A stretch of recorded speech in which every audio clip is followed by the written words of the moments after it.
Hello everybody, I am Devin, I am half of Dads and Dice, and I am here with another solo stream today playing Zhangou, the First Empire.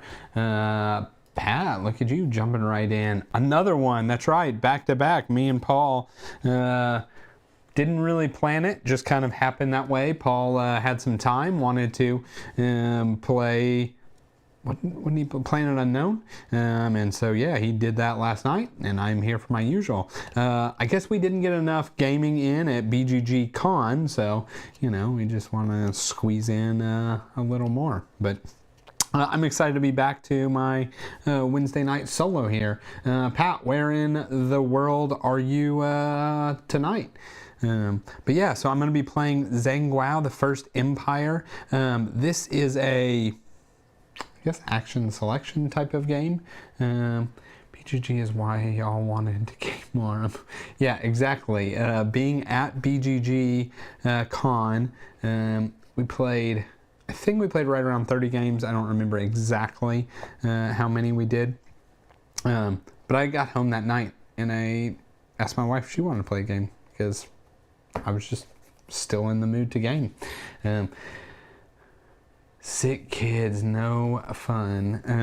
That is no fun. I actually just had to pick up my son from school today, running a fever, which obviously means he can't go to school tomorrow. So when I get done with this stream, we get to have the conversation of who's staying home dealing with the sick kid tomorrow. I know she has something at work. I also have something at work. So yeah, fun times to see for sure.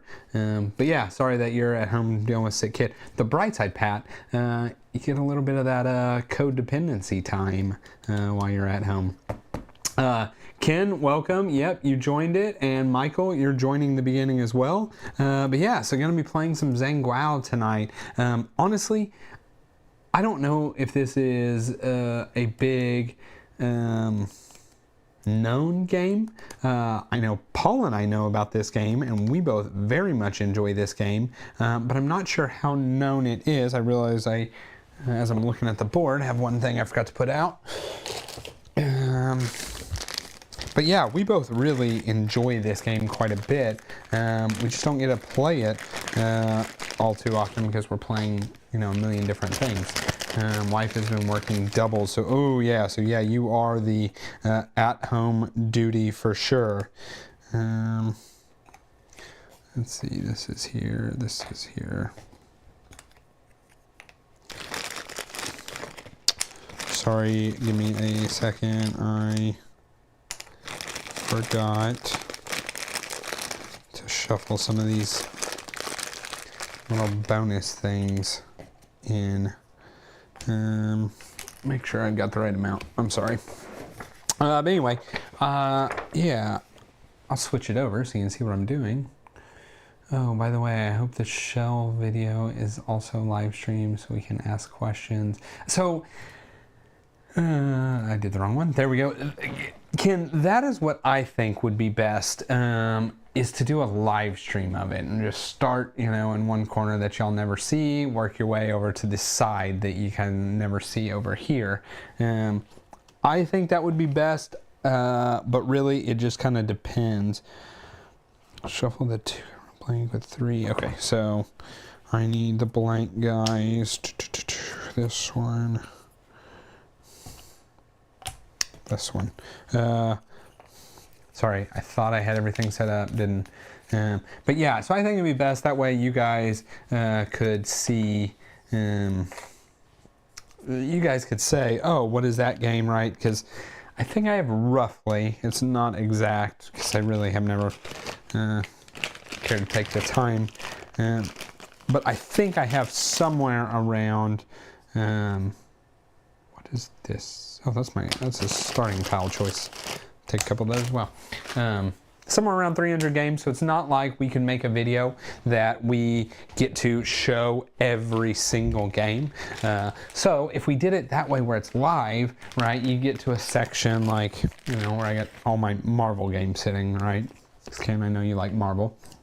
And you get asked about specific ones if you wanted to. So that's kind of what I think. We have to figure out logistics of all of that. Okay.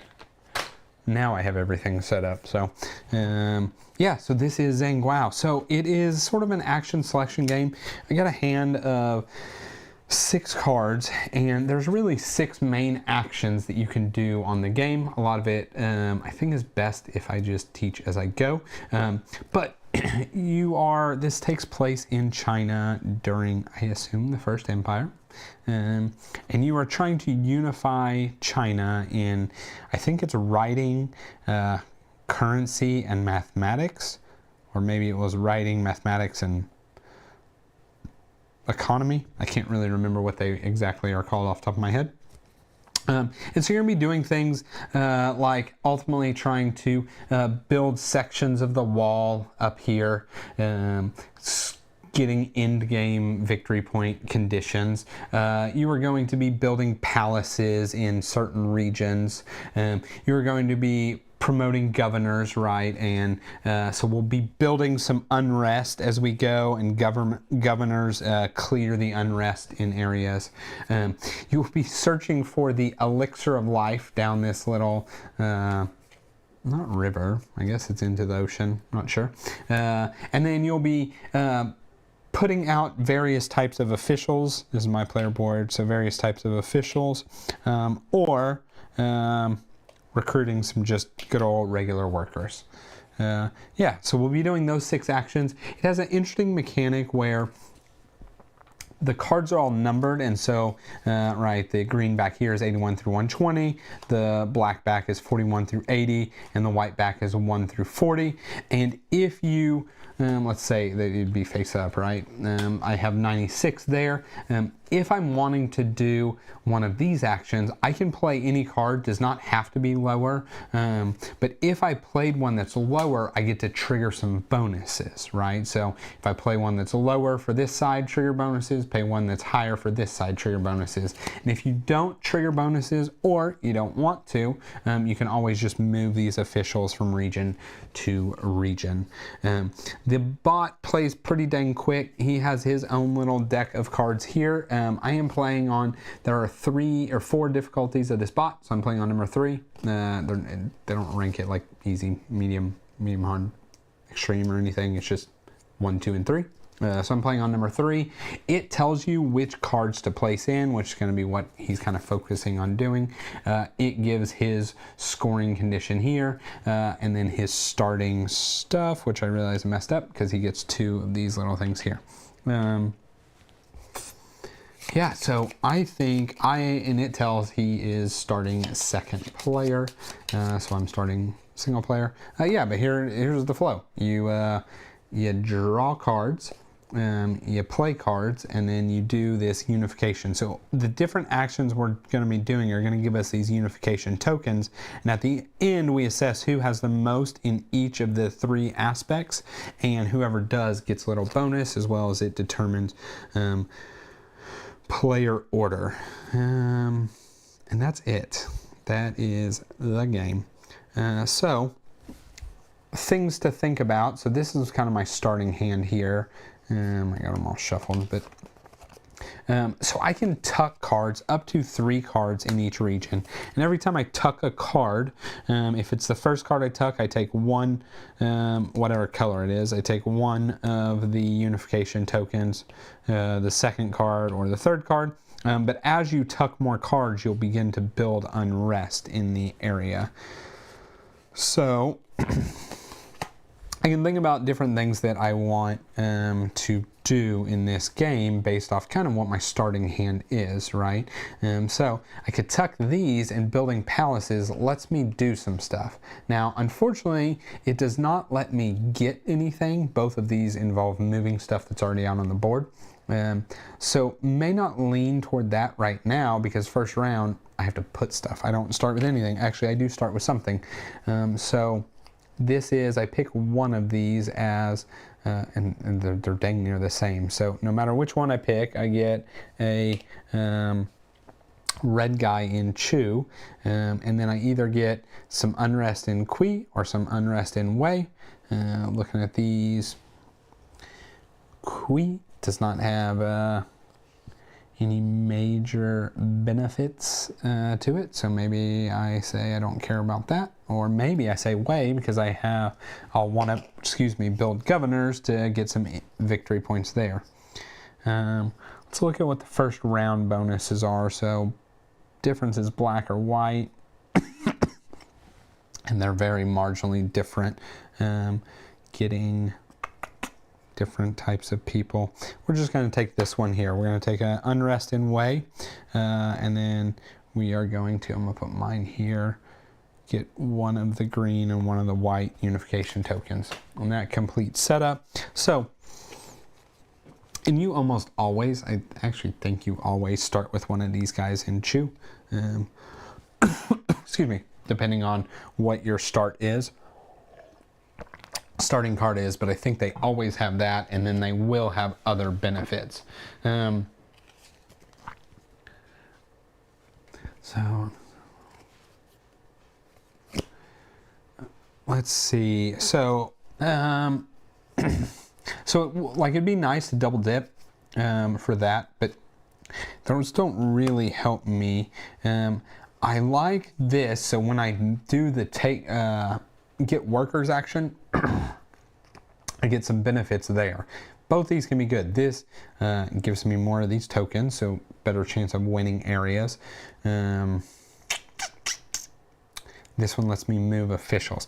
I also like, if I make it down this kind of path here, I get unification tokens. So I'm going to almost certainly tuck that one.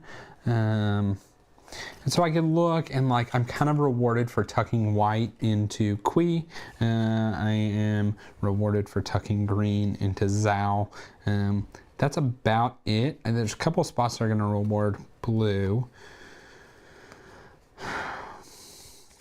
So honestly, I think for my first action, I am just going to tuck this into Kui. And I am going to get a white unification token.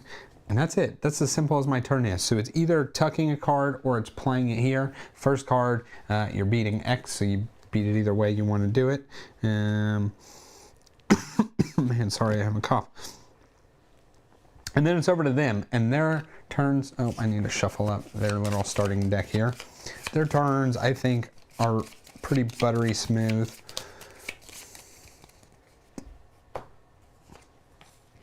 So, they're just going to build on the wall, and you will notice they, man, I'm sorry. They don't have to spend resources. I don't have to do nothing. It's one of the very, kind of, we'll call it cheaty AIs. They just get to do stuff. So they are going to build a section of their wall. They are going to first prefer to build this section. Of course, they have no wall sections there. Might be getting a cold or allergies. Honestly, I wouldn't be surprised if I'm like fighting a cold just from BGG Con, being around so many gamers. It doesn't surprise me to come back. Also could be allergies for sure. So this is the purple section here. They want to build on the rightmost available, which is this one here. It's always more victory points is what it is. So they are going to build this here, and then they are going to claim this. For them, doesn't do anything but trashes out of the game. And they do have to play just their topmost card in order to do that. To them, plus, minus, none of that matters, like it does to me. But yeah, that's it. That's how they just kind of straight up score some victory points. And you could look here, their wall section, so that'll end up being 9 victory points for turn 1 of them in the game. Going through there is like playing with it. Exactly, Ken. But yeah, that's it. That's as quick as their turn is. You'll notice this has an infinity symbol. It means it stays in their deck. They do have some cards that have lightning symbols. There will be one time when that card is played, it will then just straight up come out of their deck. Whoops.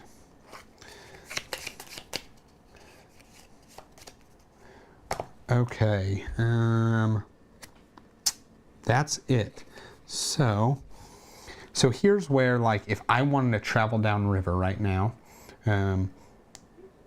I could play any card, any number, right? So I could play this. I don't have one that's higher than that, but if I did, right, I could play 100. They go up to 120. I could play 100. I still get to do the action. I just don't get to do the bonus. Now, if I play any card lower than this, I do the action, and then I get to do any kind of bonus that's linked with it, right? So this is when you do the boating action, you get a unification token, which I like. This is like, they get progressively stronger. So it's not like I'm like screaming to get the unification tokens. Now, when you get to some certain spots here along the river, you get these blue cards, which just beef up actions even more. But I have to have some of these people out. So I think what I'm going to do is, I like tucking cards. We'll call it early and often. I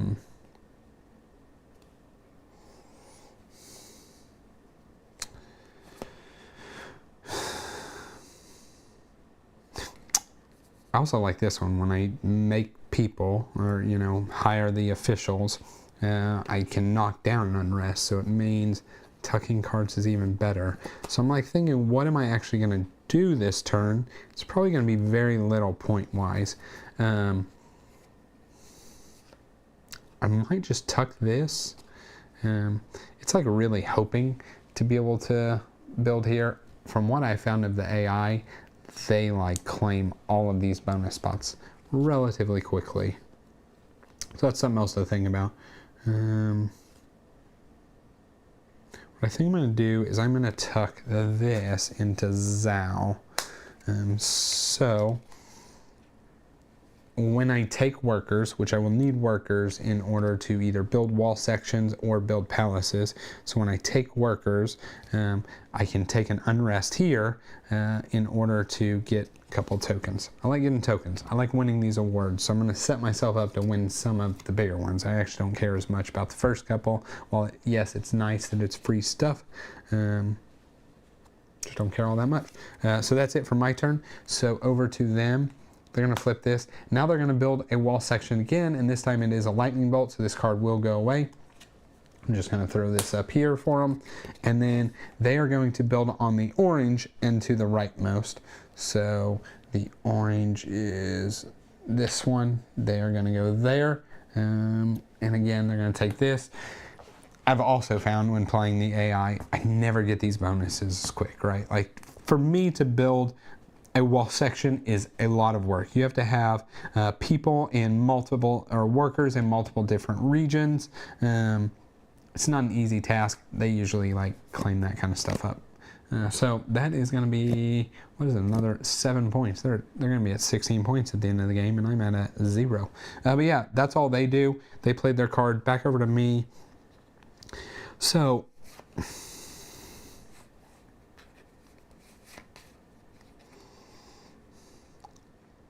I could like tuck both of these and then start doing some actions, which isn't a bad idea. I think it's what I'm going to do. Oh, I'm sorry. And when I tuck this, I should have gotten a green unification token. Thing is, I don't really want too many early because we have 5 rounds, right? So I don't want to tuck everything the first round. I'm definitely going to spin these for plays. So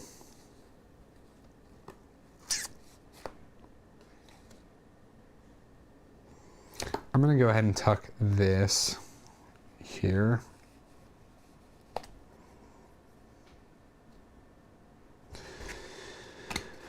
So one, I now have tucked a second card in this row. So I'm going to bump this here. And then I will get 2 of the white. So I've like locked in white. I also do not have to claim it. I could save it in order to get a better later. Now it's not great to save multiples, but one round is not too bad. So let's go see what he's going to do. Now this is going to be a one time. I should also take this out. One time he is going to move just 3 spots down the river. These are things he would do if he crossed this. He obviously didn't cross that, so we don't have to worry about that right now. Okay.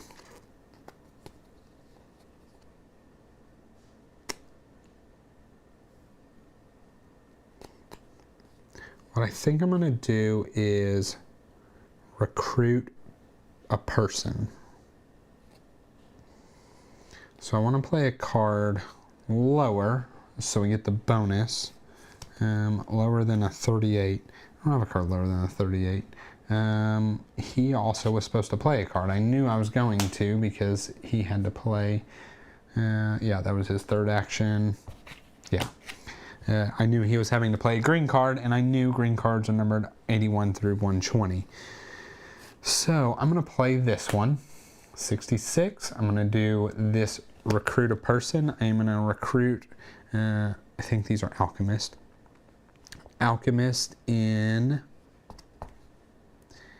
Yan.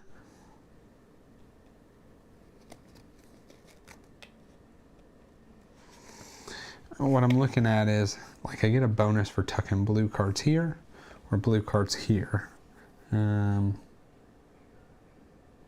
It is equally likely that he takes either spot from me.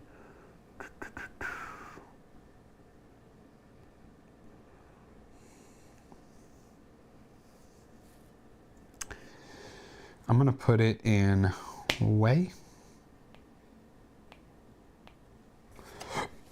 Yeah, I'm going to put it in way.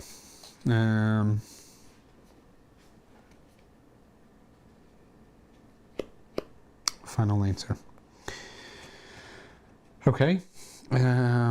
So I took the recruiting the officials action. Now I can bump down an unrest somewhere. Let's do it here in Qui. Just in case I want to tuck another white card, it bumps you up 2. And if you're ever at the 3 spot, you cannot activate your abilities until you lose a little unrest in that area. So that's it. I'm going to flip this for him. He's going to place this, and then he is now going to move 4. 1, 2, 3, 4.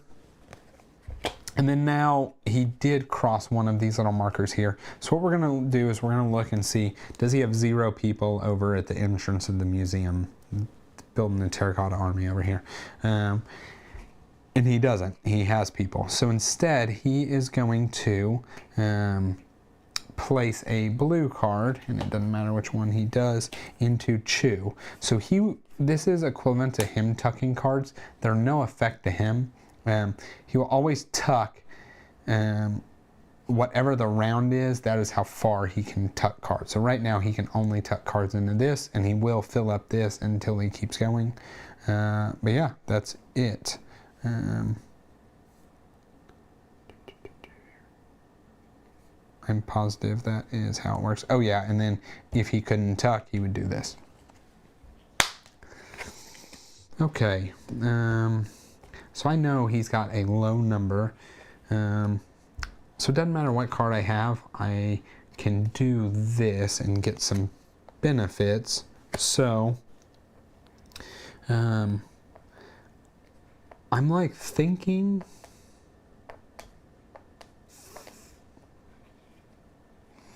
there's a chance he just tucks both of these. But what I'm thinking is I want to tuck this and get one single black unification tokens, because at the moment he has none. When you tuck blues, they don't give you any, and he didn't start with any. So there's a chance that with one single black I could snipe this, which is not bad. So I'm going to tuck this into way, and I am going to get one black unification. Just a moment, I could have a clean sweep of these. Odds are I'll want to save some, but we'll see. So he is going to, wow, he's not tucking anything right now. He's going to build a palace. So he is going to build one of his palaces in Yan. Here, So see, that's where I was like, they just sniped these bonuses, right? Yan, we do look over here. Does this require palaces? It does, so he will just place this right here. I think I'll take this. I think he takes this. Let me double check that. I think he takes it and he places it into onto here, which becomes additional scoring. If I went there, I would score this immediately, right? This is for blue cards in shoe, tucked in shoe, or this is a better example, white cards tucked in qui.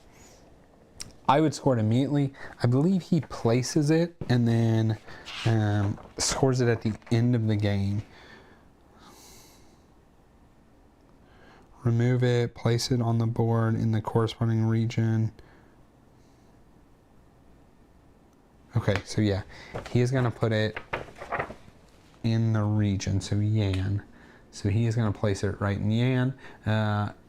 It will score at the end of the game for him.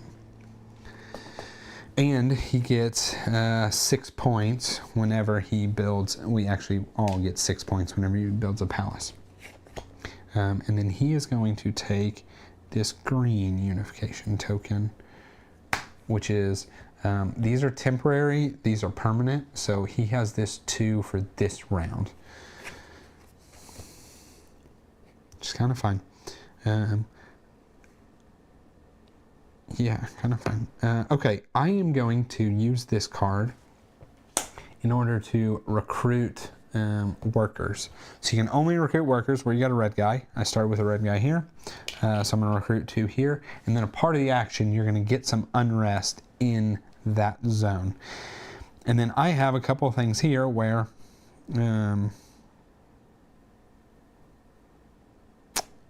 sorry, I was looking... when I do this action, I can move either one of these guys 2 spots or 2 people. So I do want to move this guy because unless I'm building a governor here, which I don't think I care about Chu governor. I mean, I could, but I don't think so. I am going to want one in potentially Wei, potentially Zhao.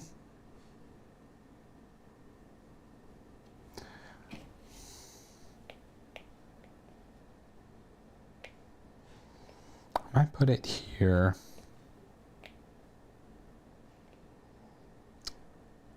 Yeah, I'm just going to leave him there, 1 spot. And then the other thing I can do is I can take some unrest. I think it has to be in this area.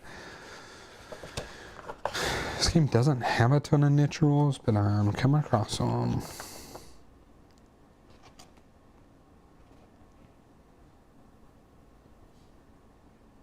Yeah, it's in the region.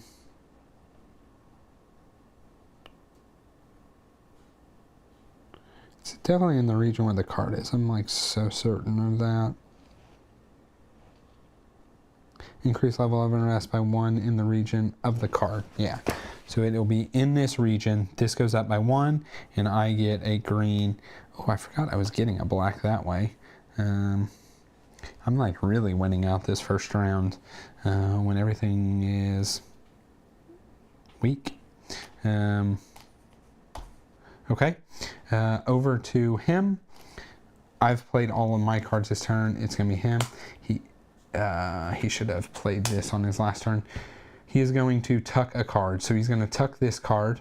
It is the 2nd card in this area. So he will get 2 black unification tokens. And then...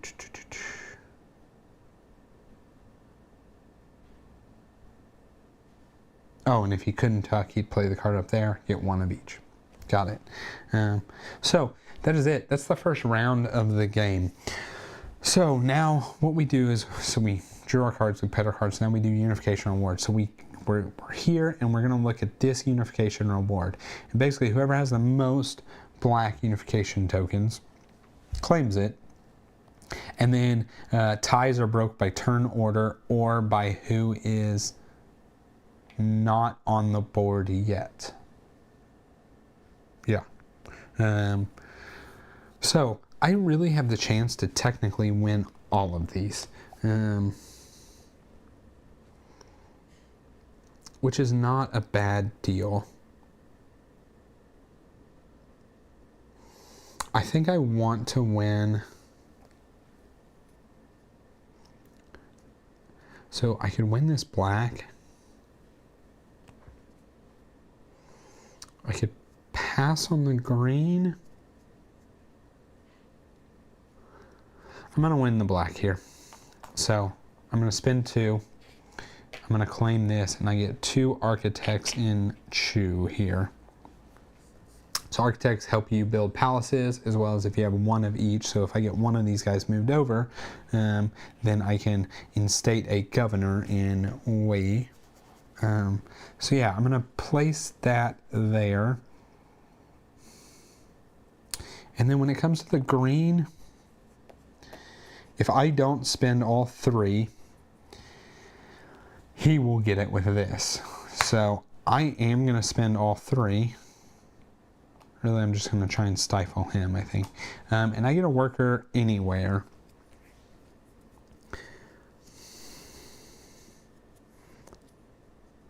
And it's not bad. So when you build a palace, you need an architect and you need 2 workers in the zone that the palace is going. So in this case here, or you need 2 workers there and 1 worker from any other area. So I can do the get workers action with this guy. I get 2 workers here. So I think I just place it in any of these. I don't think it's going to matter too much to me. I'm just going to place it way over here in the end because it's hardest for me to get to otherwise. And then lastly is Chu. So actually my thing moves down to here. Lastly is Chu. So I could take this and I give up all 4 of my white. What I'm actually going to do is not take it. And because he doesn't have any white, he cannot claim it. Turn order will still be me first, I believe.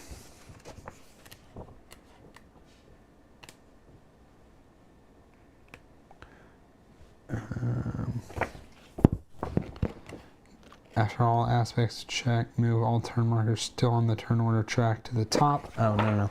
He goes here, and then I come underneath him because he didn't claim anything. Which is fine. Didn't give him... now that I think about it, I'm a big old dummy. He is only competing against me for these things. He doesn't get any rewards.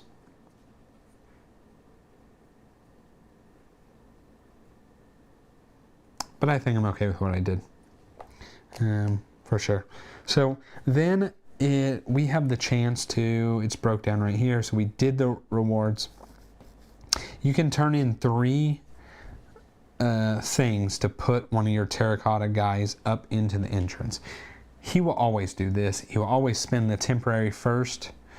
So for him, it's just doing that, and he gets to move one of his terracotta warriors there. And then I could do it. I'm not going to. I want to hang on to this because really I think I want these free 4 bumps here. So I'm going to hang on to these, and you can carry over up to 5 in a round. And so that's it for the round. So then we each get 2 of each type of card here.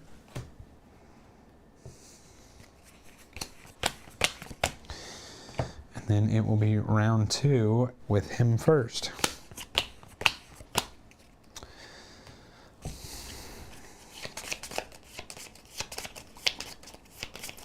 And so now when he tucks cards, he will still tuck 1 more card into Chu before moving on into Wei.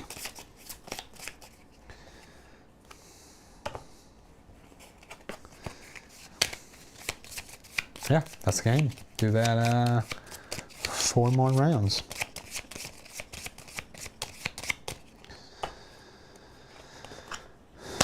Okay, so he is going to instate a governor, and he is going to do it into Yan.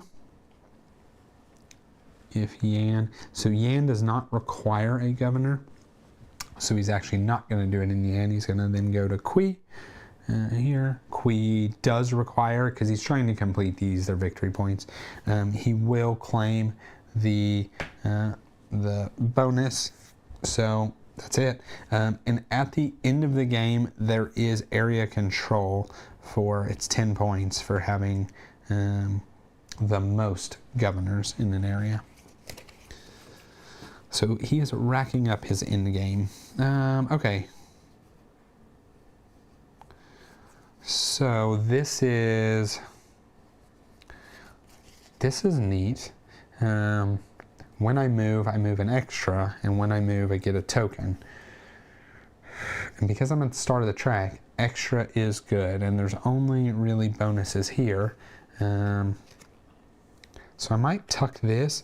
The downside with tucking it is it's going to give me 3 of these, and I was basically already guaranteed to win white. Maybe I tuck it somewhere else.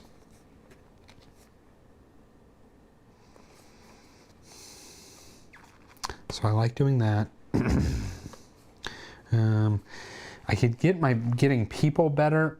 This is victory points, doesn't help me immediately. When you build a palace, you get a red guy. When you build a wall section, now it does look like I might get a wall section. I'm doing a lot of things that are giving me unrest.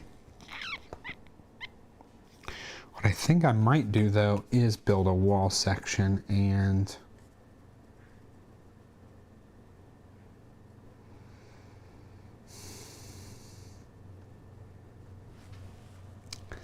these two are the worth the most points, plus it's going to give me a little bonus. I feel like I might go for that.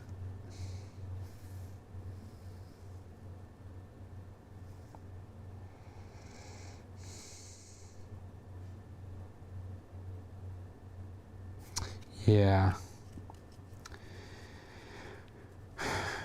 So this would be 4 points for each of my red people in different zones. This would be 3 points for each blue card in different zones. So up to 15 points there, up to 16 points there.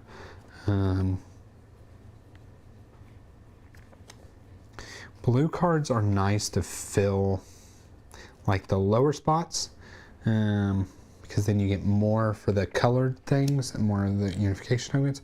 Also kind of works opposite in that blue cards won't cause unrest, so they can fill the top spots too.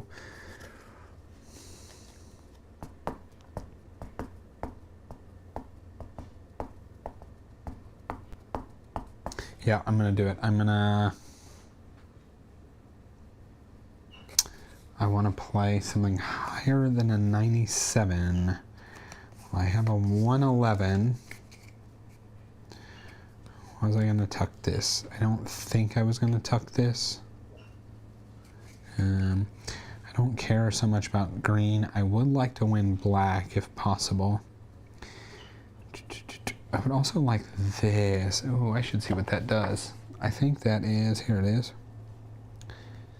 Place up to 2 alchemist cards in the region of your choice. You do not need an alchemist in these regions. You can place both cards in the same region. Ooh, I kind of like that. Okay. I want to win green next turn. I'm going to try and win white this turn. Yeah, I'm going to play this. So I'm playing a higher number. I am...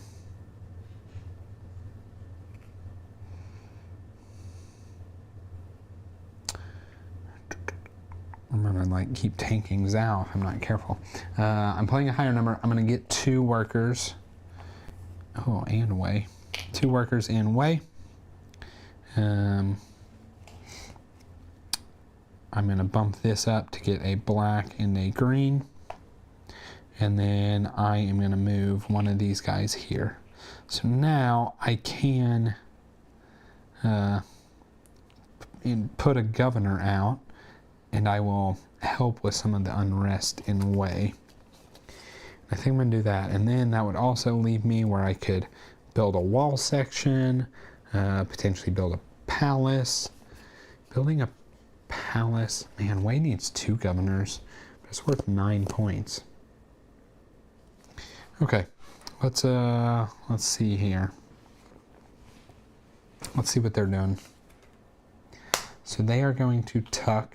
Make sure I put up their first card. They're going to tuck right here. It is the 3rd card in the area, so they are going to get 3 white. So I thought I was safe in winning it. What's going on, Dennis? Appreciate you jumping in here for some Zhangou. Okay, so that was their 3rd card, and it was white, so they got 3 white unification tokens, and that is all they are going to do. So here's what I would kind of like to do. Before I build a governor, because when you do a governor, you have to totally get rid of these. I think I might want to build a palace in Wei. I of course got rid of the card that benefits me from having palaces, but let's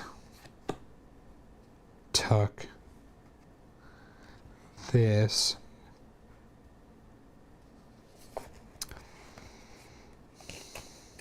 Yeah, let's tuck this here into Wei. This does a couple things. It is going to bump my unrest all the way to 3. It's going to give me 2 black unification tokens, and now I cannot tuck another one until I lower the unrest. But the nice thing is, now if I build a palace, I'll get 3 points per black card, and then if I sink my this, I can also get points for black cards. So I think that's best case for me, and it makes this a little bit stronger. I also want to build a wall section. Got a lot I want to do. Okay, over to them. They are going to build a palace in Yan. Yan needs 2 palaces. They have 1, so they will build a 2nd palace there. Score another 6 points. And they've already claimed the bonus, so they will not get that.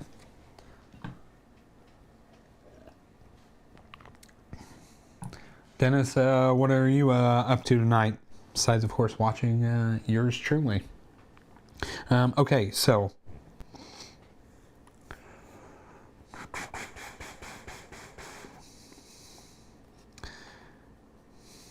the 3 things I want to do. I want to build a palace. I can go ahead and do that now. I want to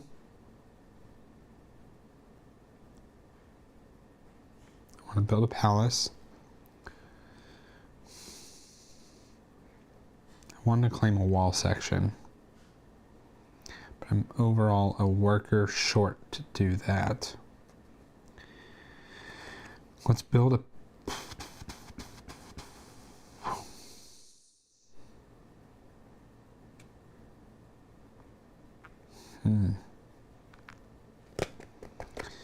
Let's build a palace first.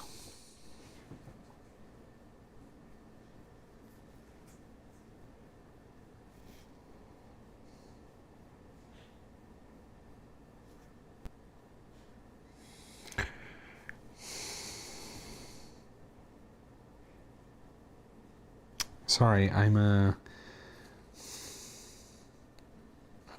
actually think what I want to do is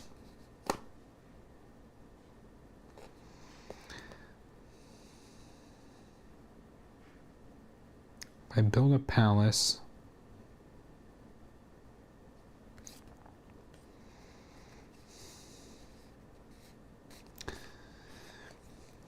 I need to build a palace. I also need to do a governor, and then maybe recruit, because I want a blue person. If I win this and I come here, you have to tuck these blue cards. Oh, that's his. you have to tuck these blue cards where there is a person. Let me see, what does that blue card even do?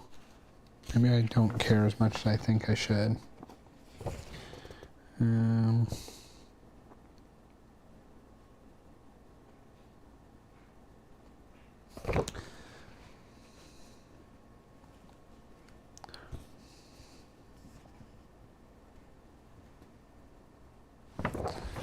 Okay. Yeah, let's I'm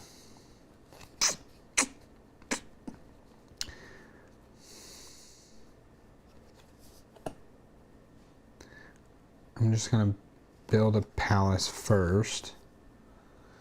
And use kind of middle of the road number. So I'm not beating it, so I don't get to do the bonuses, but I don't have any bonuses for building a palace, so it's okay. So I'm going to build a palace. When I build a palace, it takes 2 workers in the region I'm building, plus 1 worker from anywhere else.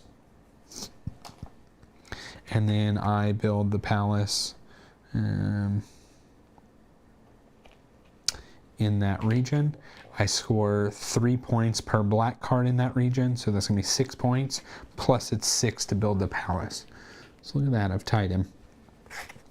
And then I get to take one of these. I could take white, kind of lock it in white, but I'm not too worried about that because I can also just play a card, which I want to do to give me some white. So green is people, black.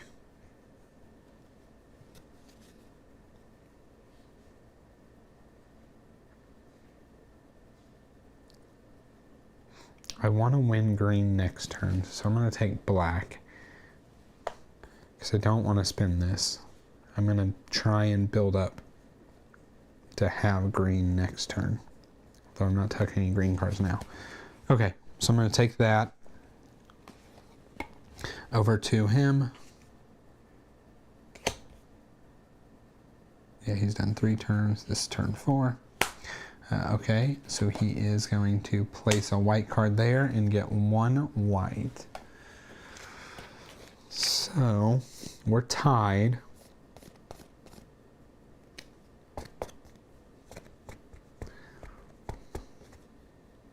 I need him to get a green.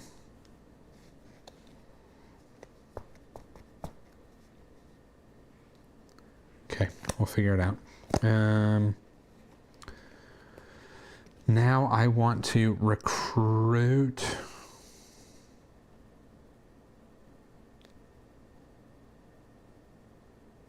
an official.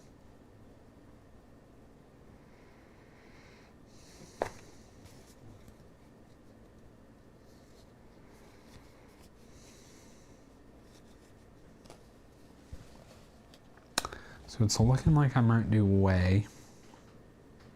I mean, I've at least started it, plus I'm about to be able to put a governor there.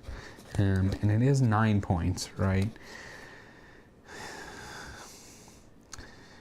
If I get down the river, which I'm building up to do the river eventually, it means that Chu is the other one I want, so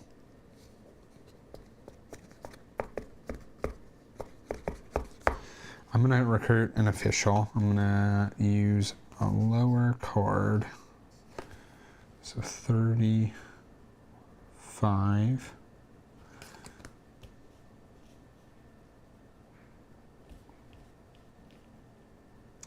He placed the white. I think he was supposed to have placed this here, and I forgot to do it. Yeah, because I played that. So yeah, because he should only have 2 cards left. All right, so I'm going to play 35. It's lower. I'm going to place an alchemist here in Chu.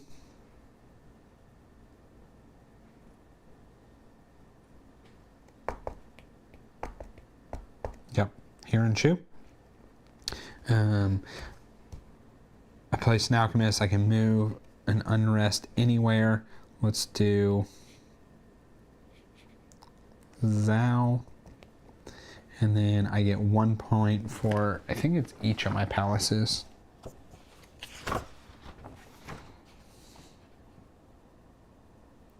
Each palace you have built. I built one, so 1 point. Look at that, I'm winning. Currently playing groceries, putting groceries away. Hope play a game or two with my wife later. All right, well, that's not bad. What do you guys think about playing? Something light, something easy? Or do you want to do super brain crunchy on a Wednesday? Okay, so I did that, got my point, did that, bumped the unrest down. I think we're okay because I'm going to do a governor.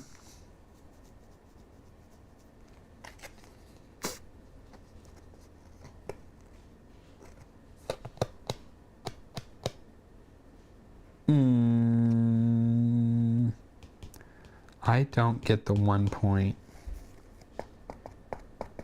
I don't get the 1 point because I'm maxed out on unrest here.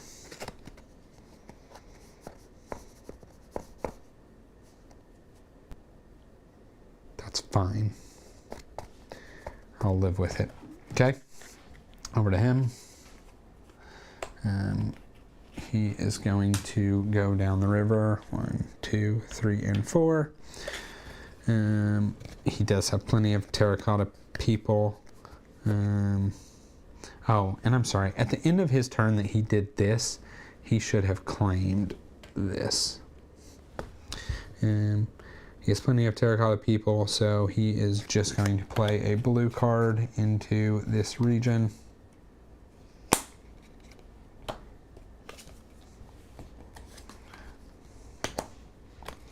And he passed this, so he will just kind of randomly discard one of these. These are Master Alchemist. Just taking it out of the game. I hadn't even paid attention to what they do. Okay. That's it for him. Over to me.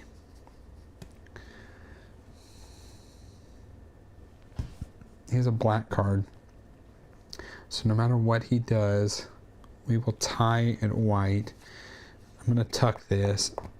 It is a waste to tuck it up here, even though I could potentially eventually get 3 points. So instead, I am going to tuck it. Yan, I get no points for anything there. Chu is for blue, so let's do Yan. And just get 1 white. And then I lock in winning those, which is what I want, the 4 movement. His last turn, he is going to play this. It is his 3rd card, 1, 2, 3. So he will get 3 of these, ending with 4. And I'm in a good spot because I have 5. He has no green, which is kind of crazy. It means I could win green with 1, even though I really wanted that. And I could still get that. But I'm going to play this to... Oh, it doesn't matter. I don't have any bonuses. To get a governor. Is that what I want to do? Final answer, final answer. I should have probably done the governor before this, but that's okay. All right, so I'm going to instate a governor in Wei. So I have to remove 1 of each type of person. I take 1 of my governors and place them in Wei. I get a bonus, and I go down 3 on the unrest. I mean, this is only 2 points. This is getting more people out. This is getting any person out. Both are great.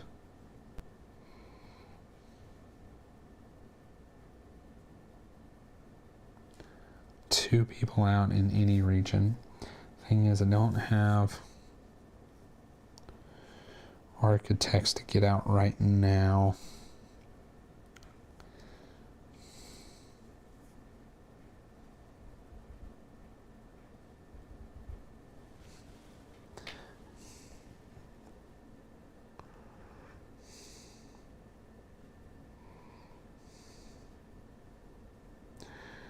I think I'm going to take another alchemist. Let's think about the places that I want to build a palace here and a governor here, because then I'm working my way toward this. I also need another governor in Wei. I'm going to do that. Yeah.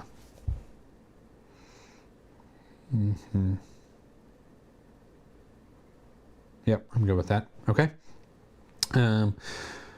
What was causing me to do that? I don't even remember.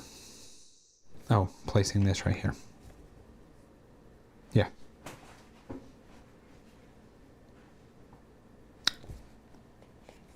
No. For that exact reason, I'm going to put 2 of these guys in Wei, because it's just better to get 2. Okay, there, I'm done that. He finished his turn, so now we do our unification rewards. We're usually pretty light. The most brain crunchy we get are Dads and Dice playthroughs. All right, the exact games for the evening are generally figured out at the table. I understand. And when I play with my wife, that's the case, right? We play tons of the Quest for El Dorado.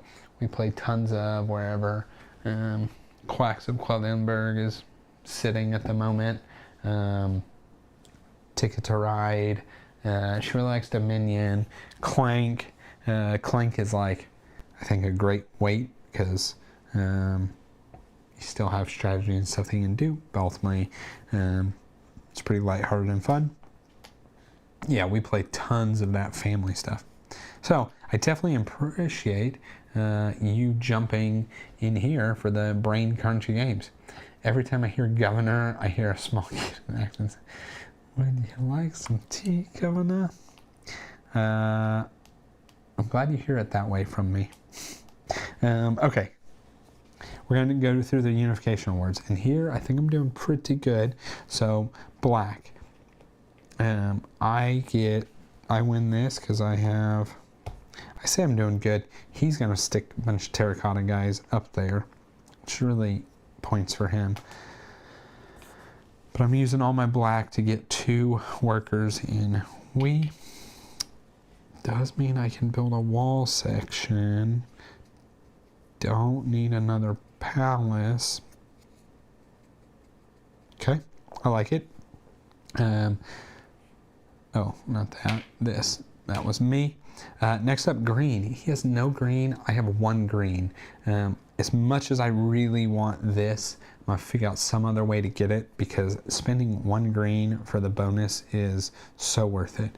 So this is where I'm going to put this person here now. Yeah, for sure. I say for sure. Now with all of this stuff, if I dump a red guy here, I could get this palace.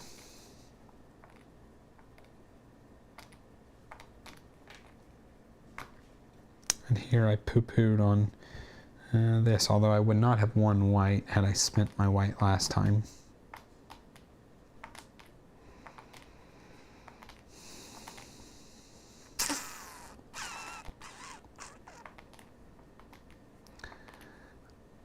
Do I do that over the governor?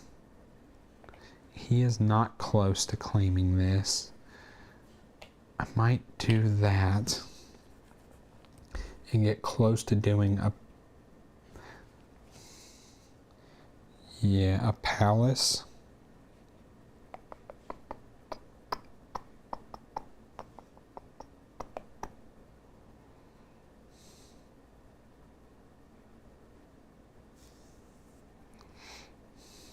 I think so. I'm going to do that. And then, so that was giving up my green.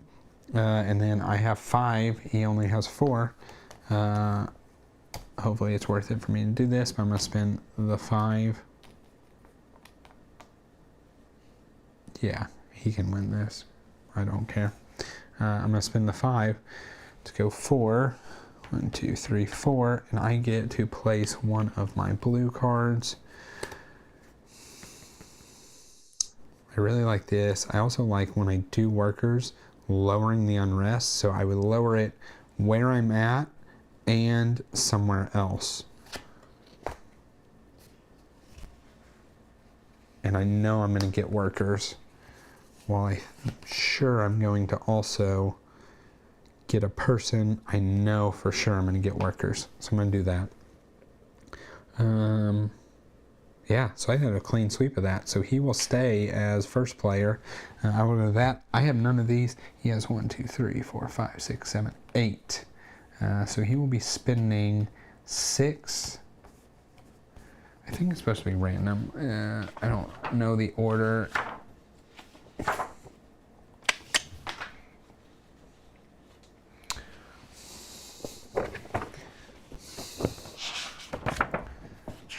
Let's see how he spends. I know he spends the big ones first if he has them.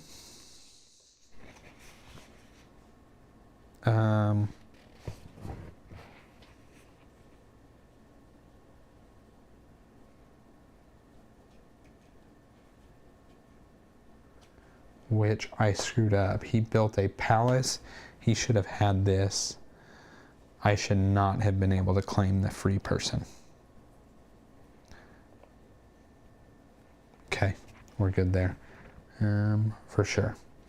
He should, because he definitely built a palace right in Yan. Yep. Okay.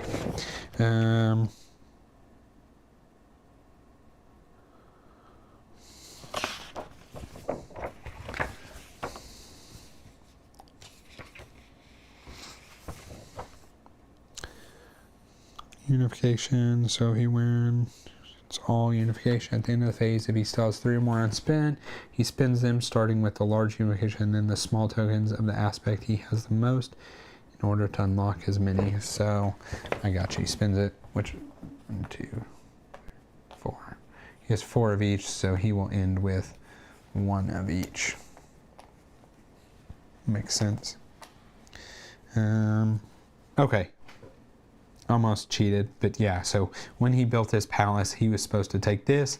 I only had 1 green, he had 2, so he technically claimed that. Then I jumped here for this, and then the turn order goes like this, so he is still first player.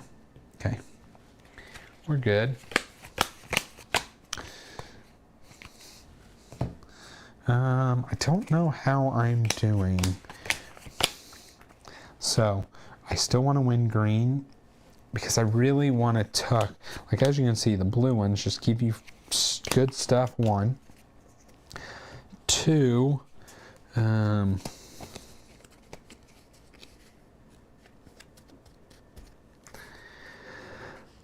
hate wasting the tucks up here, but I might use go for this, and then I can get 15 points if I have something tucked on each. I don't know, I just really like that. And these two I both think are meh. I mean, they're good, I just don't necessarily have to have them.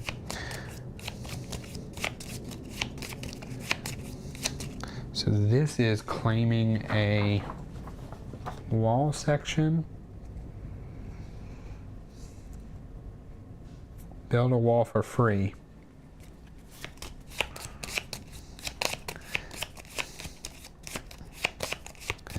Then putting a terracotta guy in either Zhao or Kui. Okay.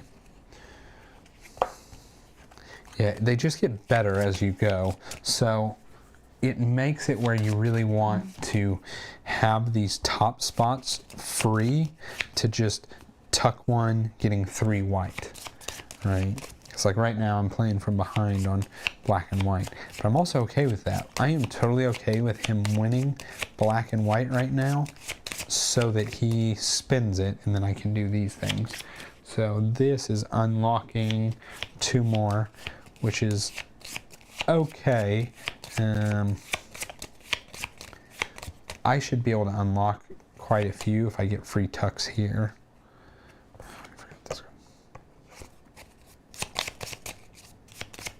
I don't know. We'll see.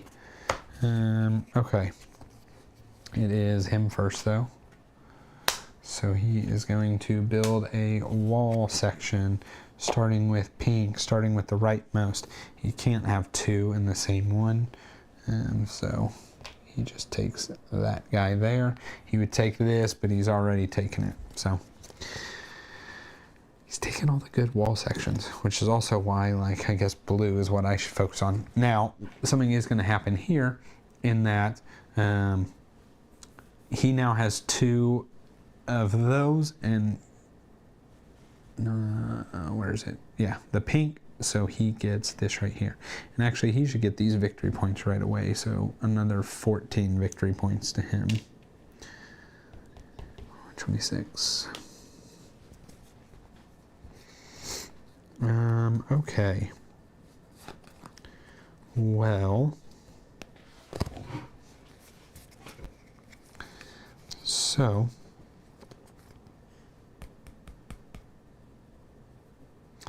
this is a way that I can start getting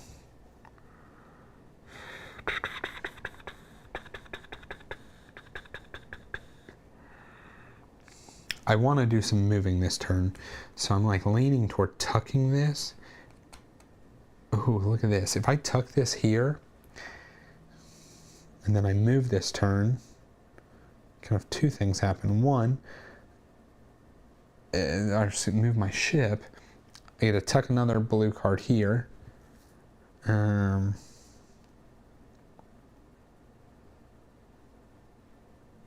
I get my red guy there that I was wanting earlier. I think I'm going to do that. I'm going to tuck this here. So I will get an unrest, and then I will get 2 white unification tokens. He is going to move 4.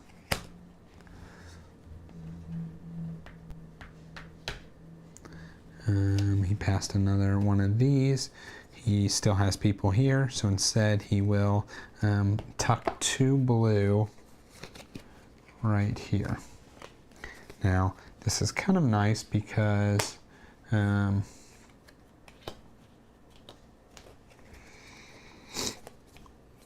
he won't get a ton of unification tokens this turn. I guess, though, the downside is I would kind of want him to have them.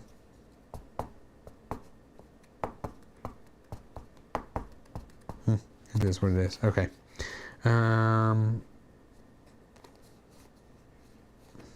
Okay, I want to move down the river, but I also have to play lower because I got 3 things that do it. I don't currently have anything lower than a 36. I'm holding the highest white card there is, plus whatever I tucked. So the other things I want to do, I could build a wall.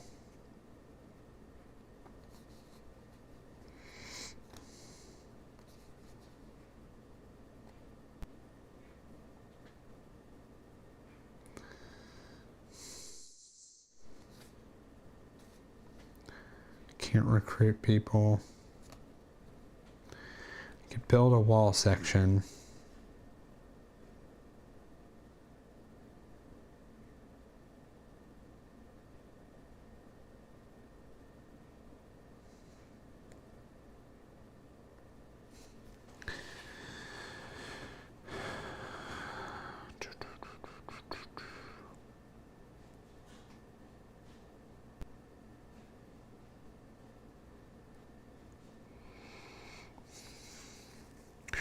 I mean, it's worth it if I build one of these guys, but like, if I'm aiming to get a free one, maybe that's just doing too much. Maybe I just go ahead and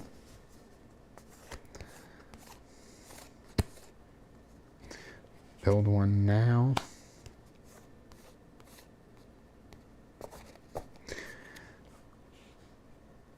I don't remember how many wall cards he has, but he has this one. That means this spot is relatively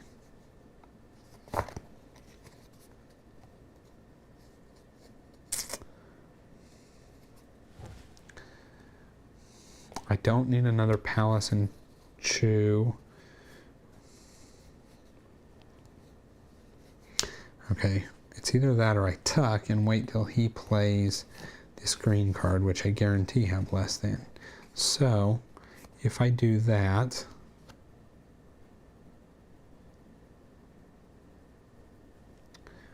I want to win green.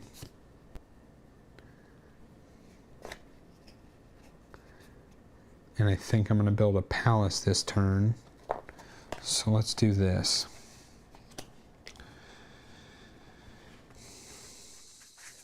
I'm going to put that green there.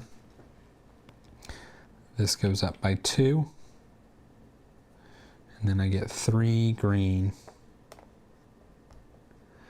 So now no matter what he does, not no matter what, he can build some palaces and stuff. But it will be much harder for him to beat me on the green. Okay.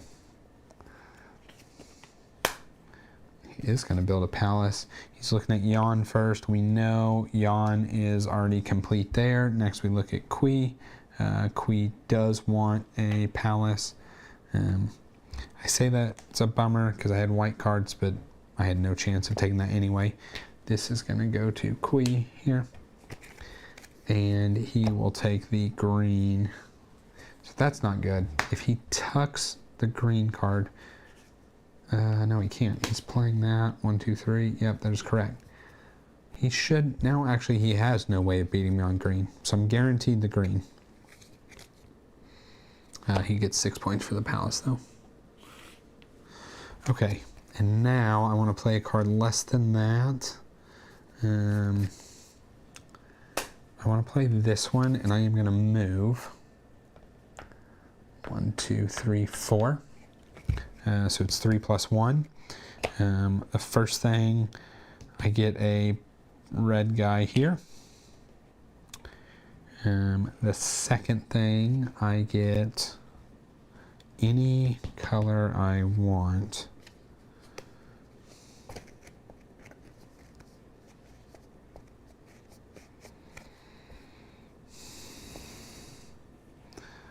There's a good chance he's going to get,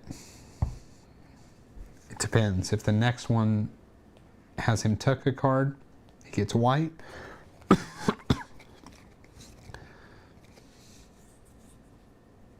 Otherwise he gets black.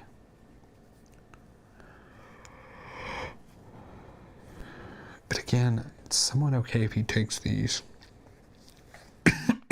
Excuse me. I'm going to take black. I'm going to take black.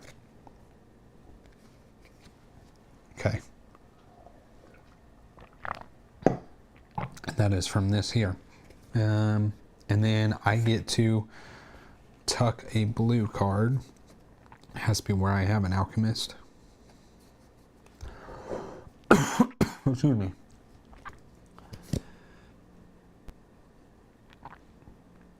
I don't think Ken, correct me if I'm wrong, Ken, but to answer your question, Dennis, I don't think Ken typically plays like the real heavy games. But I could be absolutely wrong.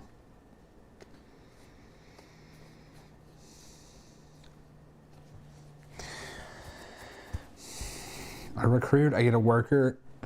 That's good, but I don't know that I'm recruiting this round.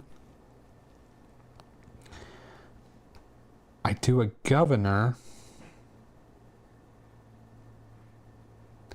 I put unrest in a spot,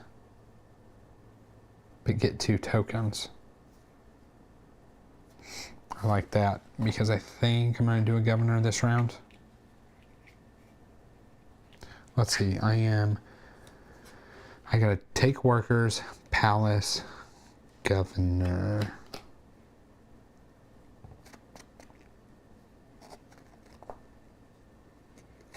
That's what I'm gonna go for.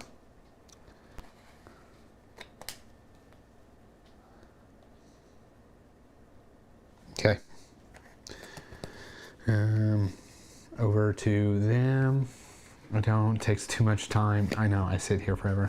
I play light to medium games. I think longest game I played was Dead of Winter and Zombie Side. both with the zombie theme there. Okay, over to him. He is going to governor. He is going to look into Yan. Yan does not need a governor. He's going to look into Kui.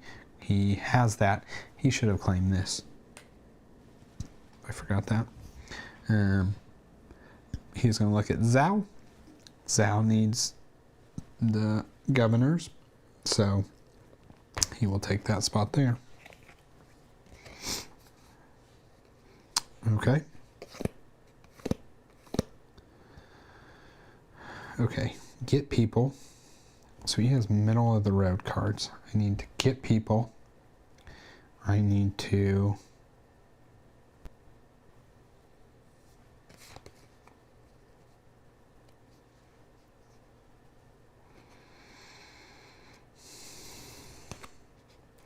oh, Devin, how about a solar co-op of Dyson, like cut in it in parts in video, like yeah. I don't know how well that'll work, Ken, but maybe. I need to recruit people. I want to build a palace in Chu. Then I want to build a governor in Chu. So that's 3 things. So I think this is where we're at. He is almost certainly going to tuck one of these 2 cards, so he will win black. But that's, I think, okay. He could build a palace. Okay. So the first thing, get people. So let's use this one to get workers in Chu.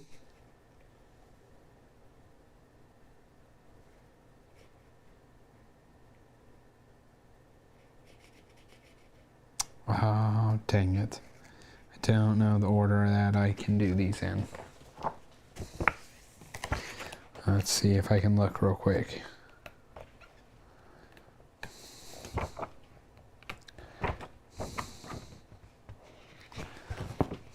Court action.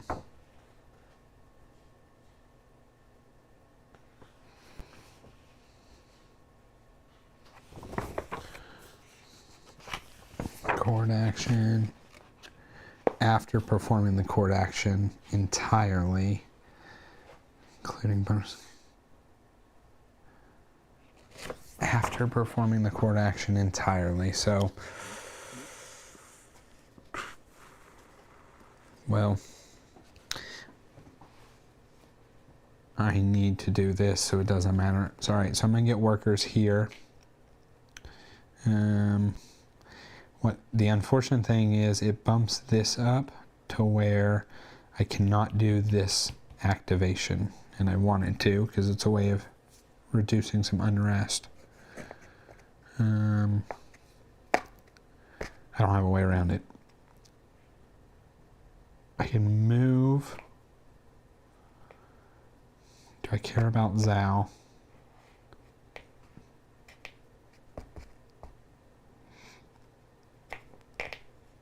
My kind of hope is I do this.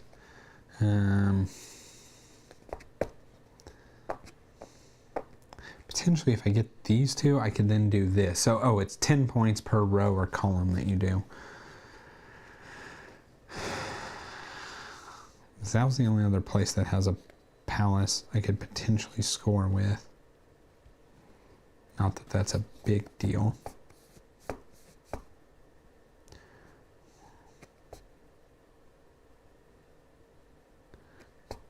I think I'll just leave him there. Okay. Yeah. Okay. Did that. I want to keep those. Yeah. Did that. And then this goes up and I get a green and a black.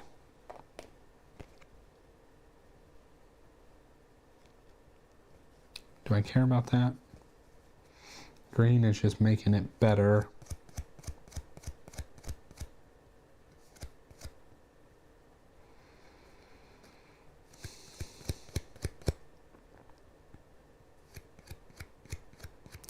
actually might not do that. Yeah, I'm gonna leave it. Okay. Over to him. He is gonna tuck this black card and get 3 black. I kind of figured that was gonna happen. Okay.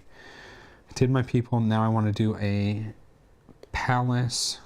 So I want to be higher. And then what did I want to do? Governor. I want to be lower. So let's do the palace and be higher. And I'm going to build a palace in Chu. Oh, I get one of these.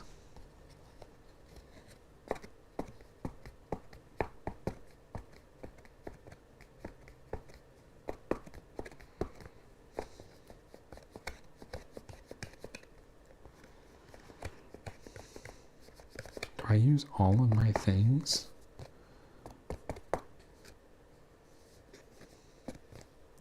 Okay, let me think about this.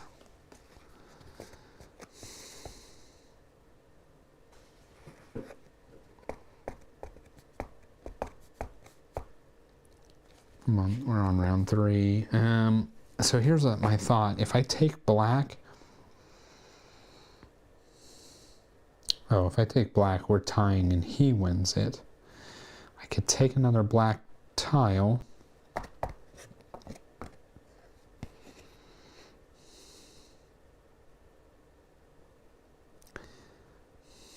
I could also wait to palace.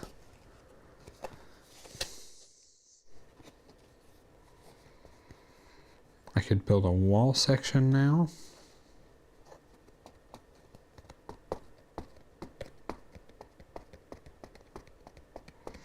All of these are pretty good.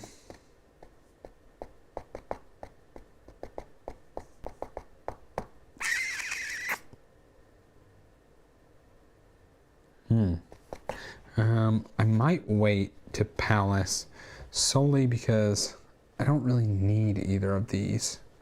I could take this. It does give me people.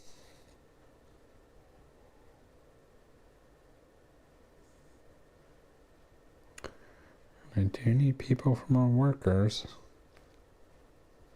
I also need to do a decent amount of boating.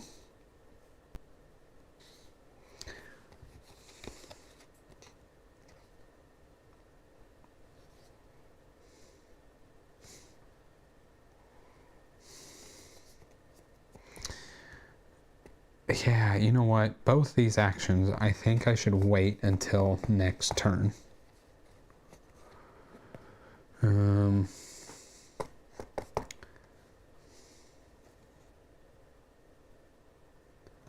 So instead,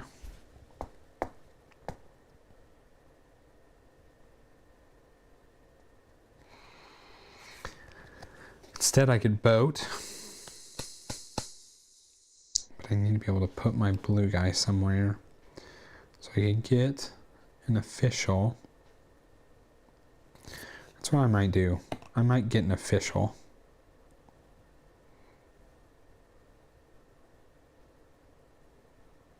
Yeah, actually this is exactly what I'm going to do. I'm going to get an official. I am playing a higher number cards, so I don't get to do the bonuses. I'm going to get a blue official here.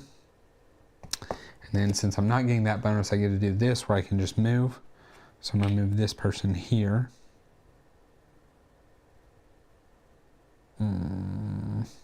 That doesn't work because I need to do this.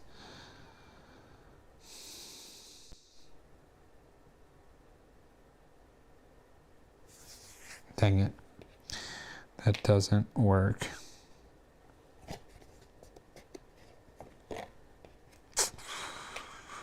I might be stuck. Let's see. Maybe I just build the palace now. It feels like such a waste because I get a bunch of tokens and stuff that I could use next round. Next round is much better.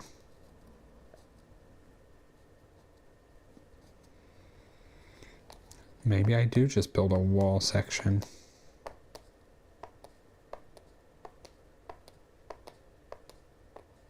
Maybe I built this one.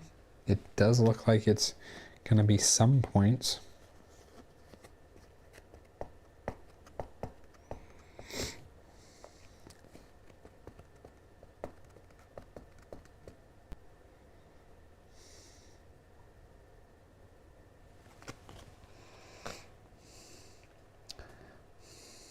Or areas of no unrest.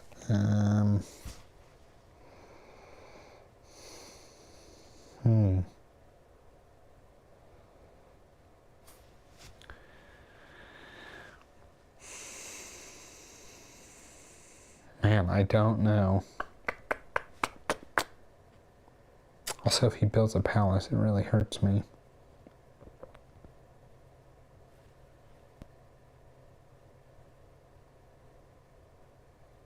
I mean, this, you know what? Winning black is not bad.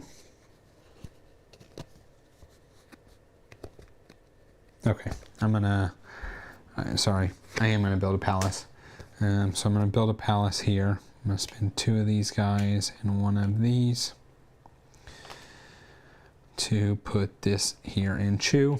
That's 3 points per blue, so 6 points plus 6 for the palace, so I'm at 24. I'm gonna take the, I think I'm gonna win black. I'm gonna take the black, and I'm pretty sure ties are turn order, but I also thought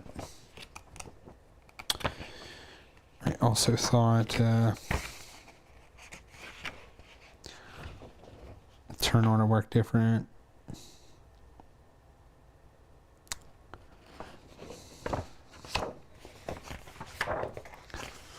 Somewhere in this book, here we go.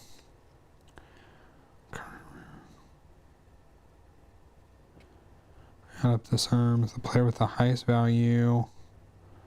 Tell my suspect must now declare if they want to take it.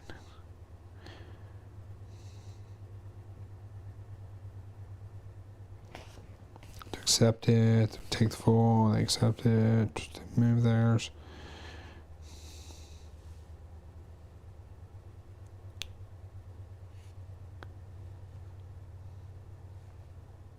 Okay, so the tie follows turn order marker on the turn order track, top to bottom, yeah.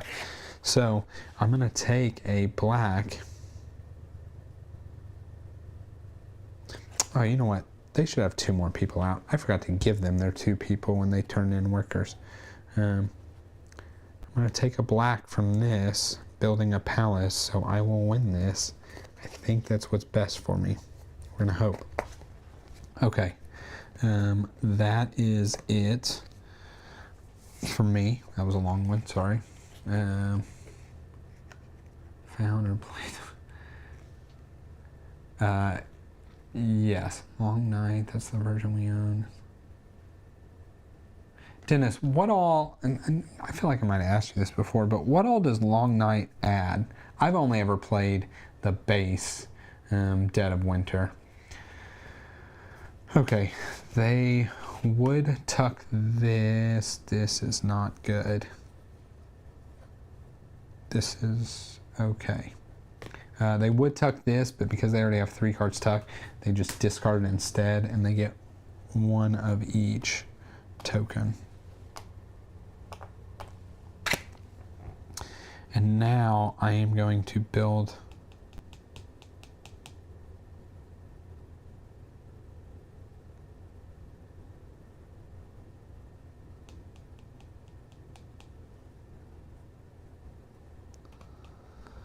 I'm going to build a governor.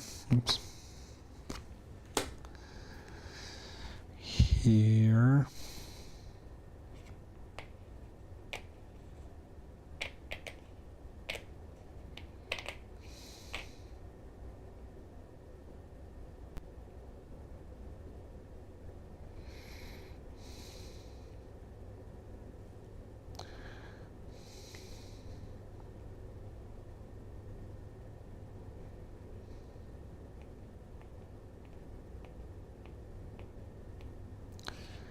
I build a governor, I'm still going to end up with so many tokens. I want to wait on this.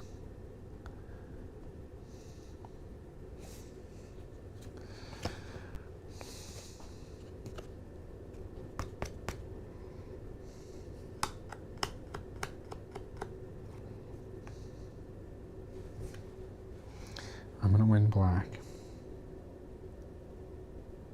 No. No.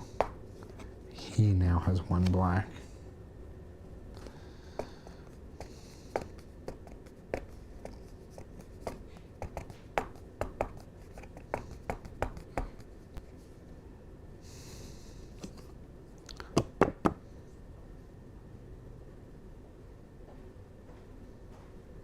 Yeah, I don't want that. So I'm going to do a governor. I'm going to remove these 3. Oops.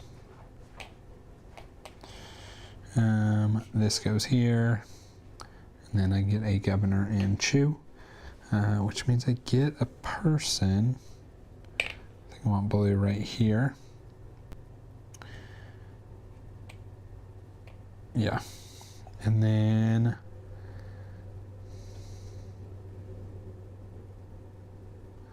I need to unlock more of my terracotta people. I have a lot I need to do here.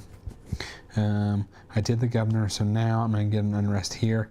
I'm going to take a black.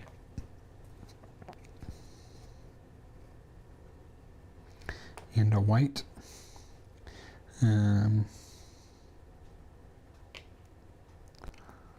That's it. Okay. Okay. Over to the Unification Awards. Spent a lot for this, but I'm spending all my black to get 2 people in the same zone.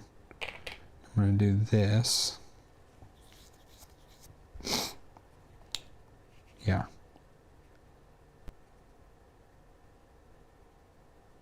Yeah. And then it's green.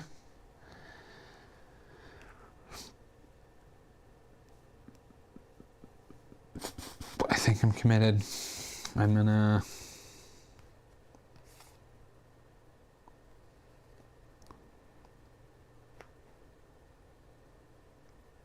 I should have taken, I haven't passed that yet.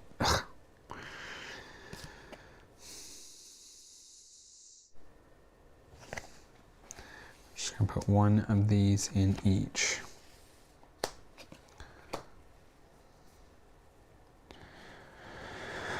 Okay. And that was this one. And then white, I think I'm going to let him win. 2 workers help me build wall stuff. They help me build palace stuff.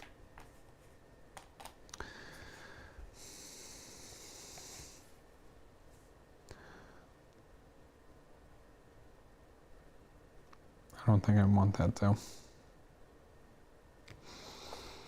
Building a palace gives me an extra 2.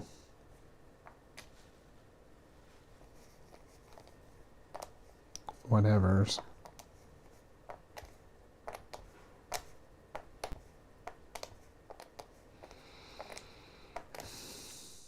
No, I don't think I am. I'll let him win white, so he spins his. And then I'm going to save my white. He is going to spin 2, 3, 1, 2, 3 to put out 2 more of these guys. Okay, and on to round 4. 2 rounds left.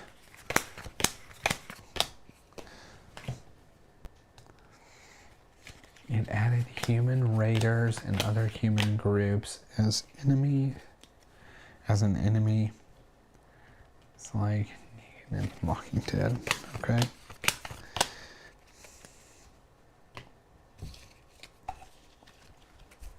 Dennis, I've never played. Wait, did you? Oh, Ken, you're playing Dead of Winter.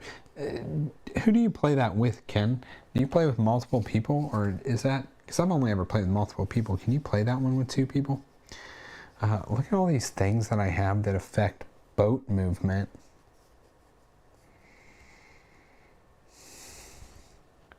4, 5, 6, 7, 8, 9, 10, 11, 12, 13, 14, 15. Okay, so there's an interesting thing where if I tuck this, I only have to move 3 more times versus 4 more times. So it saves me an action. Let's see what he's doing first. He took this, so I get to go first this round. Actually, it is to me. Okay, I'm like... So if I tuck that white here, well, it doesn't matter now where I tuck the white. Better with 4 or more with the trader mode, but it came to play it 2. So if you play it, that's I guess why I was curious. If you play it with 2, I guess you just don't have a trader, guaranteed.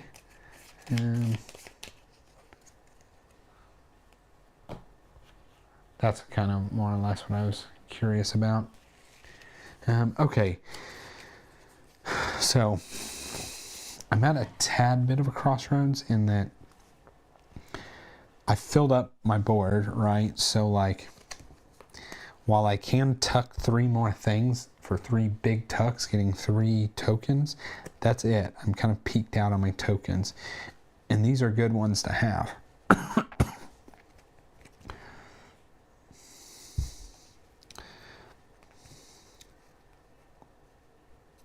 So,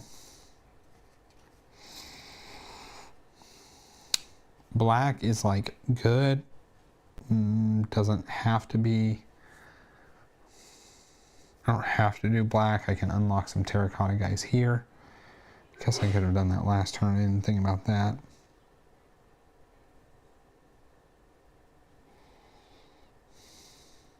I mean, this will kind of give me combo-y ways to get points, right? So I tuck this for black. This gives me some tokens when I move, right? It's moving. I'm really thinking about this moving 3 more times versus 4 more times. It saves me an action, but with the bonuses I got, maybe I don't care about saving an action. 1, 2, 3, 4. Now, the nice thing would be to get here first, because I don't know. That's the best answer I've got. I think I want to tuck, but then I want to immediately move twice because I want to beat him to his movement card, because his movement card is 4, so he will get this.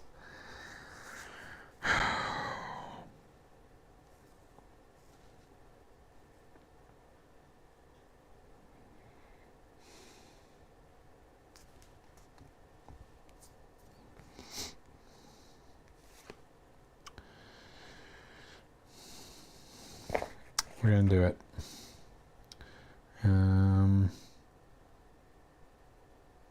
It doesn't matter in any of these areas at the moment. Well, these 2 are the only ones that can. This has to go down some, so let's just do it there. Bump this 2. Get 3 white. So I win white for sure, which is a free building placement.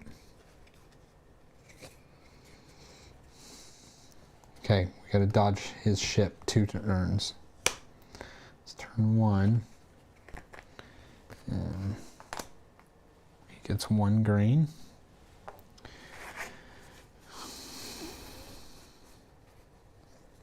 I have to dodge it 3 turns because this is going to be bad. Because I have to play a lower number to get the bonus.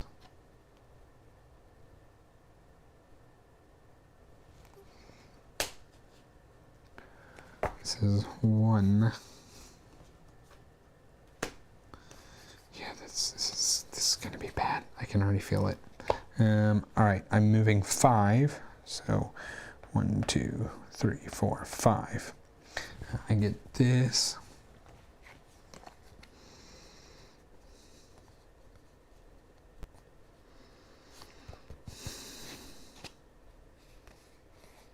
And then it's basically like, do I get unification or do I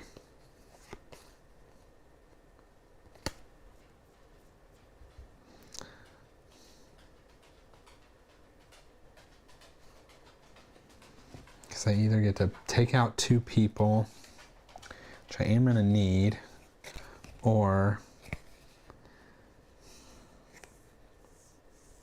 I play this. Neither of these help me right now, so I'm going to take out 2 people. Okay, that is turn 1 of dodging him. Ugh. Okay. I have to go 1 more turn now. He's going to play this, get 2 white, which is fine. He can't win white. Am I going to...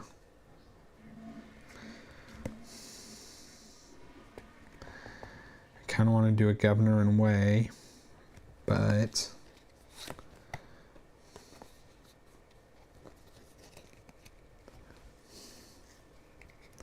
do I care about getting black out?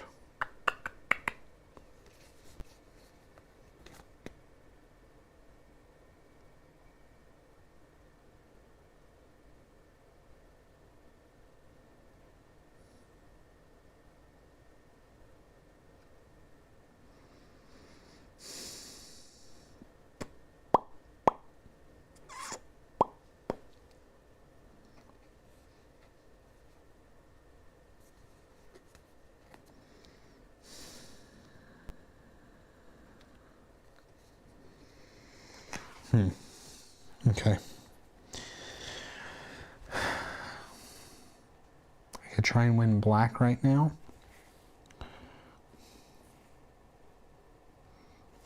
By tucking this, and then when I do the governor,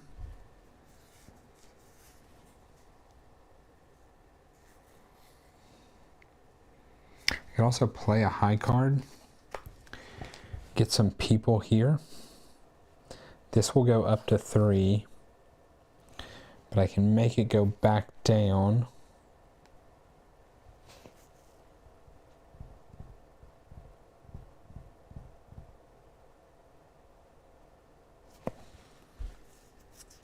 That might be what I do. I think that would be enough people to do all the things I possibly want. I like that more than tucking.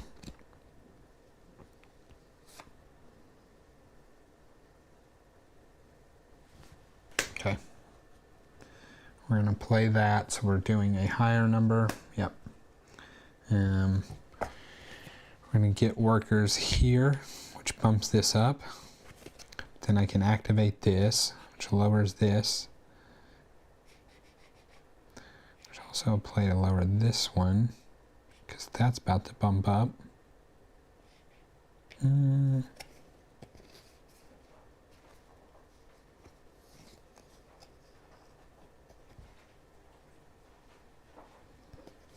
Okay, what if I go ahead and bump this up, get a green and a black.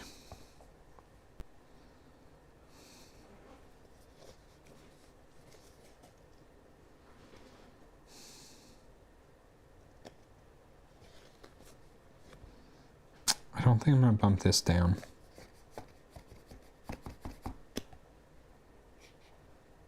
I'm going to bump this one down. Okay. Okay, over to him. I think I did it. He is putting out a governor, and we know it's not Yan.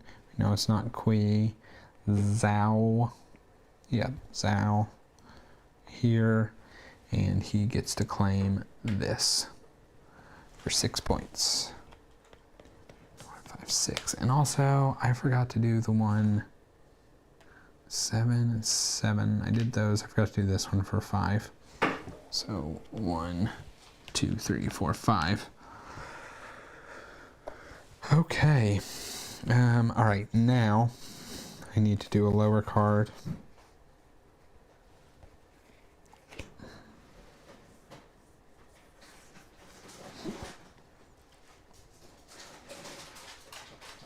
I'm going to move. What else do I want to do? Potentially governor. And I'm holding middle of the pack black cards after this. I'm not tucking this though. I don't think I'm going to do anything high. I could potentially build a palace.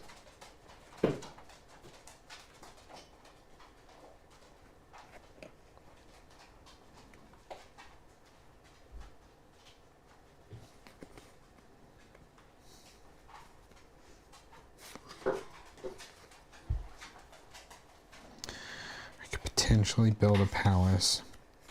If I don't build a palace, I am sailing. Maybe twice to be done with it. Doing a governor, those are both lower.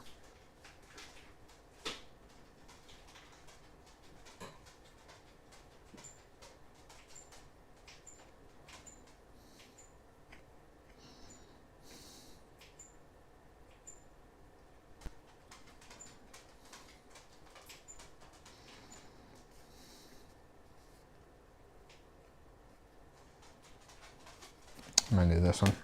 Okay. So I'm gonna sail. 1, 2, 3, 4, 5.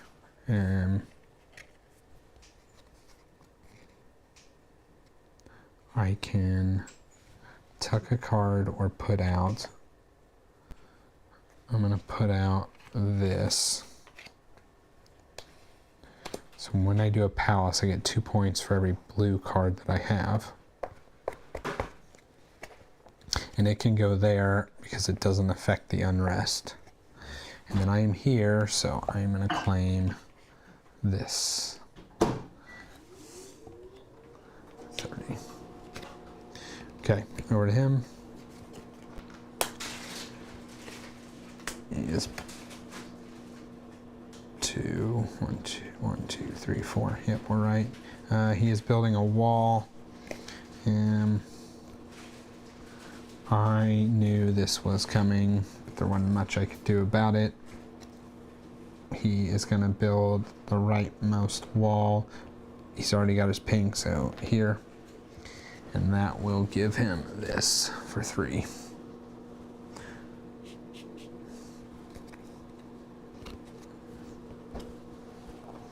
Okay. He played a 48, which is horrendous for me.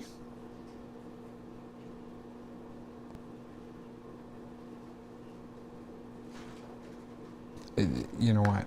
I should have looked at this. I knew I couldn't get bonuses here, but I need the points. And I was thinking I just won't do these bonuses anymore. I don't know what I'm going to do here. I could build a wall section now, but now it feels super bad. Granted, this is in different sections, so it is going to be 12 points because I've locked this one out.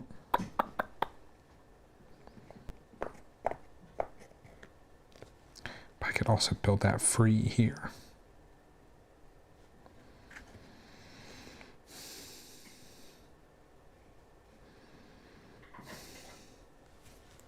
So I can build a palace. He can tuck one more card, so it would be... He could win any of them. Building a palace gets me this. You know what? I am going to build a palace. I'll play this card.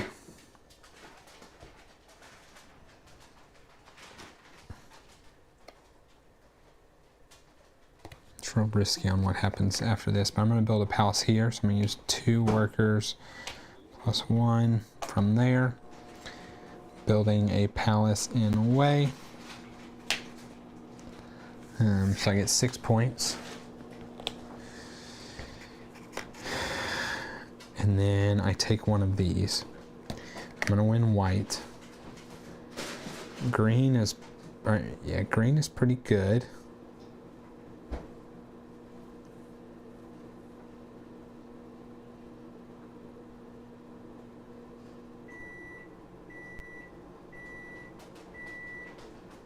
Black just helps me get a couple more people out, but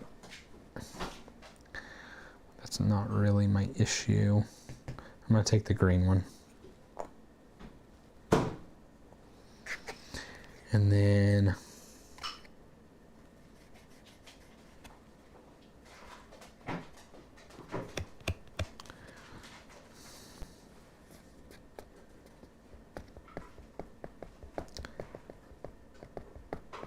I sailed the last time, I can't remember if I took this.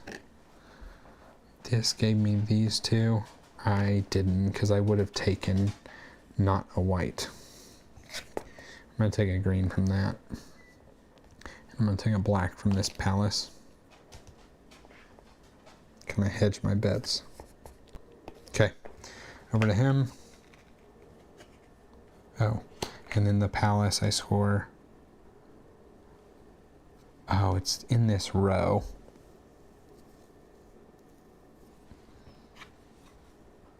Well, it's going to be 2 points.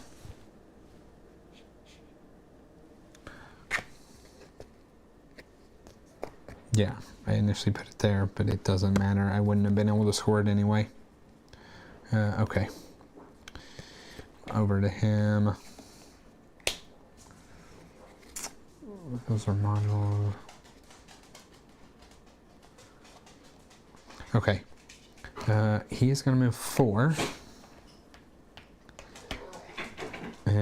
He has people out here, so instead he's just going to tuck a blue card, which is kind of great for me because now he can't get any more tokens this round. That's it. Also great for me because I have a lower, so I am going to do the governor. No.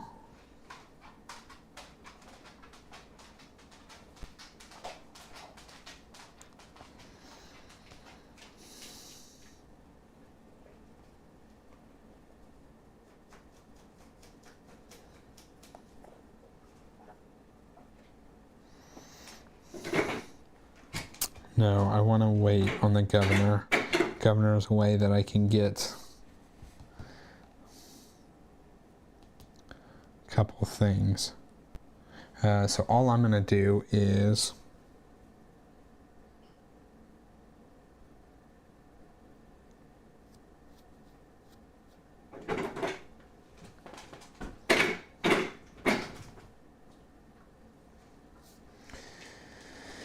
I'm going to move down the ship.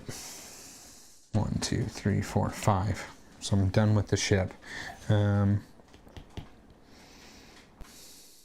going to take black just in case he builds a palace and he takes the black one.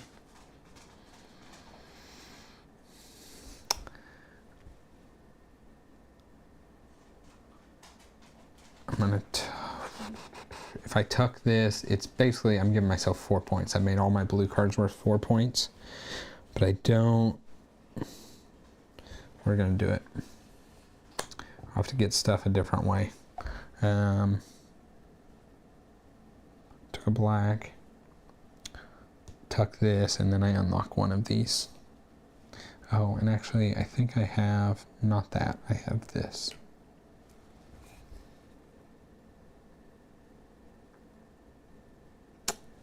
Okay. That's it.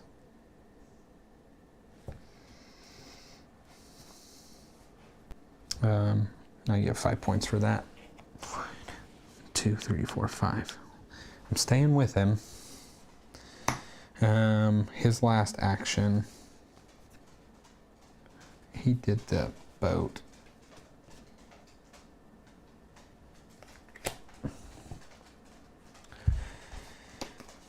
Right, yeah, he did the boat, which does get me all jacked. Hang on.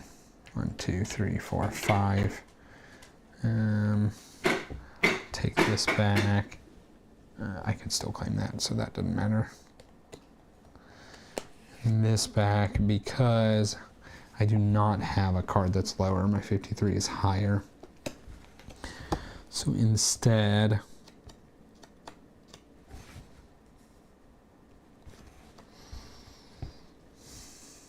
I can't afford a palace.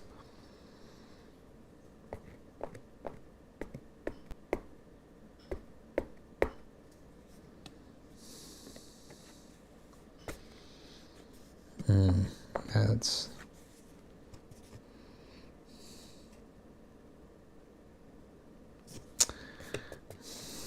it feels real bad, but I might just get a person. Get a red person here and be prepared to put in some governors. So next turn I'll have to do 2 governors and a ship movement.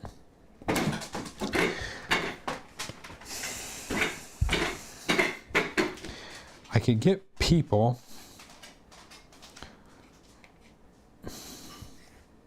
Man, I could get people.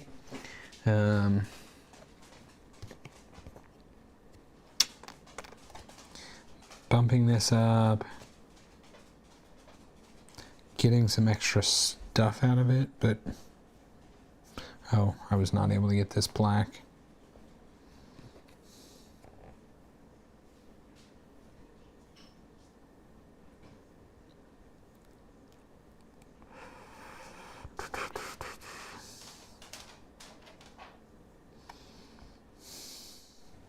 All getting people is good for is letting me build another palace, which is basically worth 6 points, and getting something. And that might be better than putting in a governor. So a governor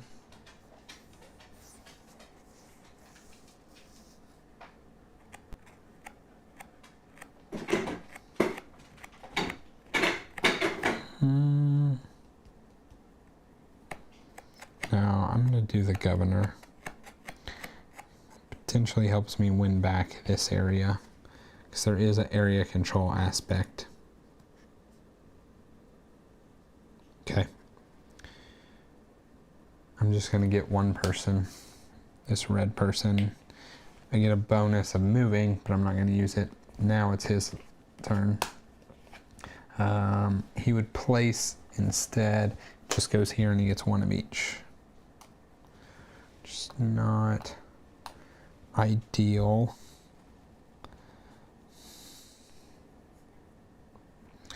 Not an ideal way for him to start this next round for me.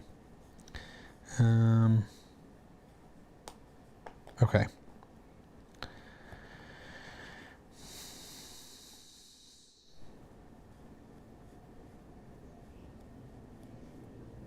Okay. Unification rewards. We tie and I am the leader. If I get 2 people out, I'm going to end up with an extra person. Because I'm going to get 1 person here.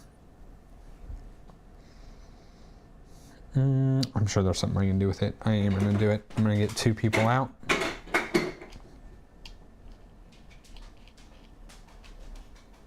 Okay.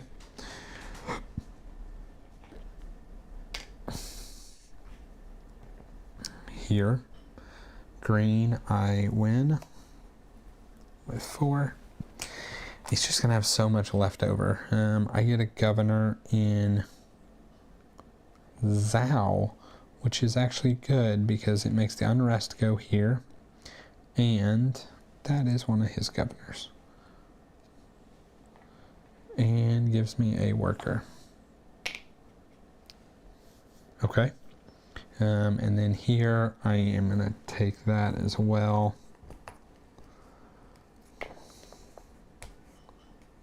Hopefully this isn't too short-sighted, winning everything here in round 4 to leave him with, actually he's only going to have 2 tokens left, to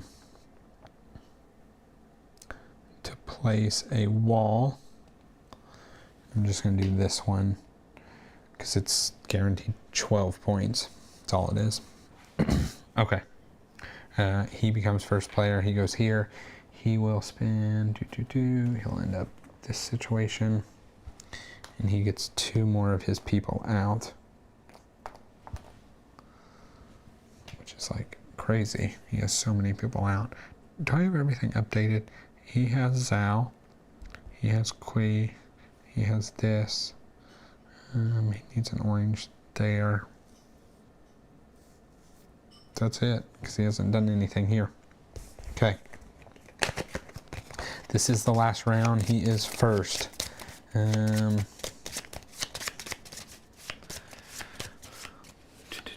Okay, so the things I need to do this round. I have to move 1 more time because it turns all my blue cards from being 3 points per blue card into 4 points per blue card, right? And I have 6 of them. I will have 6 of them. So I have to do that. I want to do 2 governors, 1 in Wei. Although I'm already winning this area, it gives me the 9 points here, and completes this. So I want to do 1 in Wei and 1 in Zhao, because we will tie the area control, and it will also let me at least get 3 points here.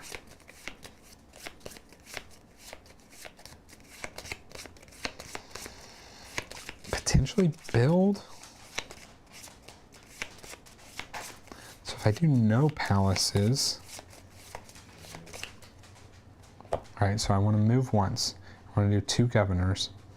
If I do 2 wall sections here and here, I could get this row as well.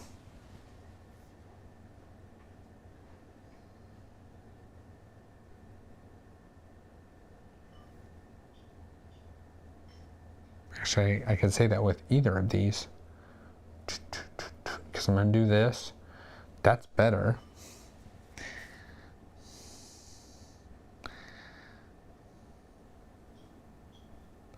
White cards in different regions. Sets of cards. I only have 2 green. And I'm going to only end up with 2 green. And I'll have none of these people. I think this one might be... Yeah, but it's 7 points versus...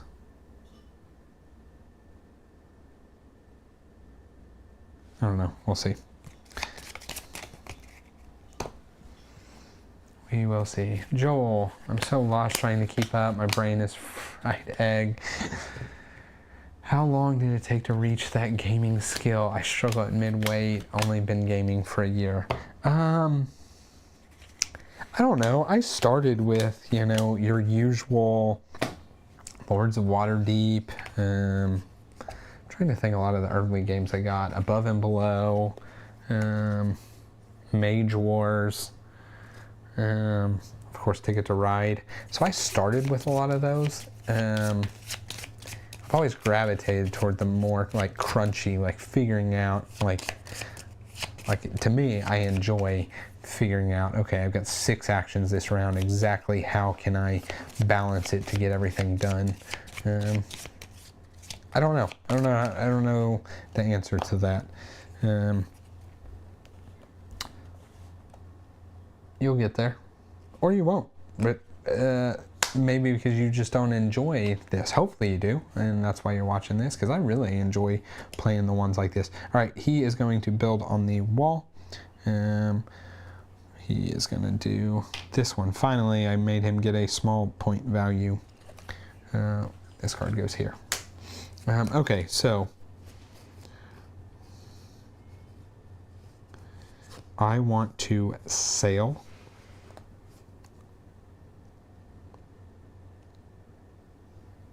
yeah, I mean, none of the wall stuff is like big points for me. Devin, do you actually puzzles? Do you do actual puzzles also? If I do puzzles, it is strictly with my wife. We don't do them often, but like it'll typically be like New Year's, we'll do puzzles or something like that. I like them, right? It's not my favorite thing to do. I'd much rather be playing a game. But sometimes like just put on a movie and do a puzzle over a weekend or something like that. Yeah, I think play the games you like that will make you like Devin. Yeah, I agree, Ken. Play the games you like to play. There's this like weird thing in gaming, right? There can be this like, we'll call it gatekeeping, right? Where people are like, have this stout and they think there's all this clout comes with, I didn't mean to make those rhyme, but clout that comes with, you know, oh, I play these really heavy games, right? Like I play all the Lacerdas and, you know, there's this thing, you know, the Gaia projects and the big games, right? That people are like, oh, I play these, you know, and almost like they look down on the Lords of Waterdeep, great example, right? But like, I think you look at any kind of band weight of games, and there's like great games that shine in there. Actually going to talk about, right? So you guys know these are the type of games I typically gravitate towards. They're what I really enjoy, right? This last weekend at BGG Con, we got to play Fromage. And it is a lighter game, right? Mid-weight game. And it was a complete and utter blast. It was my top game of the con, right? And we played a decent amount of chunky, heavy games, right? But it was just fun. It was 30 minutes of straight fun, right? So I think you play the games you like. Like, who cares what others, right? If you're into heavy games, like, play those, right? Absolutely. If you like doing this big crunchy stuff. But if you don't, like, play the games that you like to play, right? Ken and Dennis in here talking about Dead of Winter and that kind of stuff, right? They're passionate about it, right? Honestly, I think Dice Throne, another great example. That game can just be fun, right? Doesn't have to be, oh, this perfect min-max, like, you're rolling dice, your luck is in the fate of the dice, you know. You have a little bit of mitigation with your re-rolls, with your cards, you know, and the luck that you get those. But it can be just straight up fun. And so, like, play, I don't know, I just completely agree with Ken. I know I went on a little rant there, probably talked pointlessly, but just play the games that you absolutely like to play. Who cares what others think? I forgot what I was doing now. Boating, because I have to boat. No matter what I do, have to boat. Have to.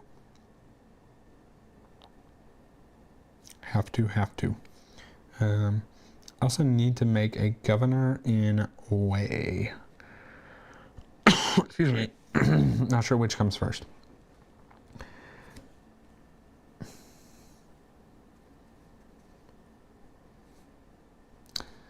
Governor in way, both are low numbers. There's a 51, 49 seems like a great one to play right now because it's a mid card.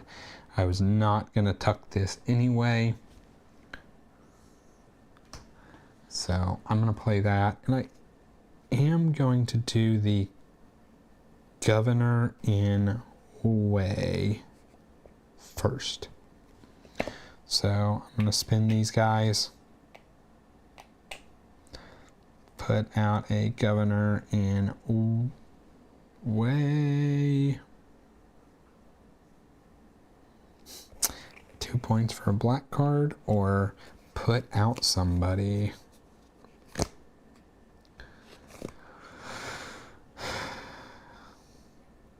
I end up doing the orange, literally sticking out a person is 4 points. And now that makes that seem much more desirable.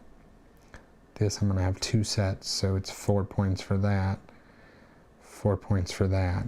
I come over here, I've got 3 spots with no unrest, so 3 points, and 3 spots with this, so 6 points, so 9 points total, whereas this is, what did I say, 4 and 4, 8, but a lot easier to put another person. I'm coming over there.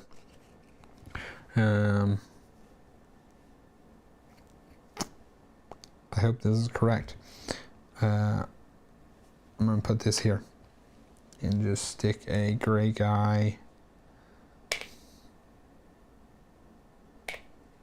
Doesn't matter too much here. All of these places are terrible. Actually, I'm going to keep it in Zhangou. Okay.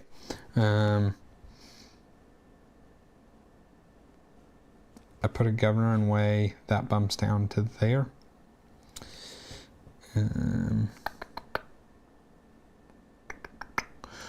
Get a governor, this goes up, I get 2 different types, and that is all that's happening. This is put any palace out, but you don't claim the bonus. I think you're just getting 6 points from it. I want to put this governor out, so I know I want a white.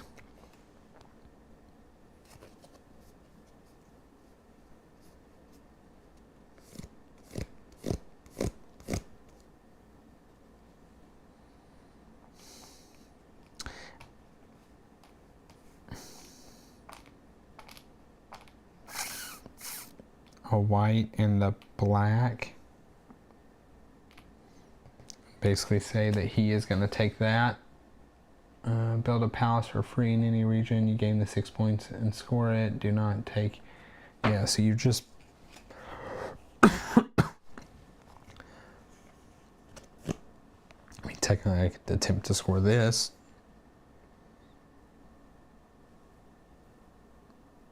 Six points over the wall.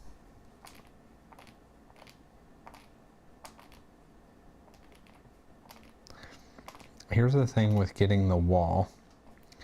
At the end of the game, you can move 1 person in. So if I get the wall, I can move in and get that top orange. At the end of the game, let's see. Muslim area at the end of their turn or after accepting a unification reward. Yeah, so I get this unification reward. I'm going to take black. Okay. Final answer. That's it. Oh, and then one of these guys goes here and I get 9 points. First time I'm in the lead. Asked Devin to play Top Gun and Fast and the Furious in the stream. Well, Ken, you know we played Top Gun once, and we really did try and have fun with it, but that game was not good. We did not enjoy it. Fast and the Furious, what is it? Oh, gosh. We got Fast and the Furious Highway Heist that Paul and I actually do want to attempt. We were talking about doing another long stream when we hit 2,000 subscribers. So before this stream started, we were 2 away. So let me say, if you are one of the 7 people watching now and you're not subscribed, please subscribe because we're 2 away, or at least we were. Maybe we were 3 away. I think we were 2 away. But anyway, at 2,000 subscribers, we want to do another like 10-hour stream, you know, where we play Dice Throne and we play Fast and Furious and just silly games. So we're almost there, but we will not do Top Gun because that game was bad. Okay, what did I just do? I did this in Wei. It is over to them. Governor. That is not what I want to see. We know Yan is done. We know Kui is done. We know Zhao is done. Wei. He's going to go right here. You know what? I'm fine with that. he can't score this, and unless he places another one, I still win this area. Oh, only one more. Okay. Come on, somebody. You can jump on and subscribe. Agile. So, I'm so lost right now. Blue Moon City, Lost Cities, the board game, 51st State, Splendor, Queen Domino, Arcane Academy are good. If you play them, they are not Devin heavy. And that's fine. That was my whole point. That is totally fine. And honestly, of the ones you've said, right, Lost Cities, I think is a fantastic game. Completely fantastic. Queen Domino, I think, is a completely fantastic game. Not every game needs to be Devin heavy. Okay, what did he do? He just did this. Did I play his card? 1, 2, 3, 4. No. Okay. Building the wall. All right, so I need to do a low card to move. I need to do a low card. That's these two. A low card to move. A low card, or low card to boat. Low card to governor. These high cards. I could build people.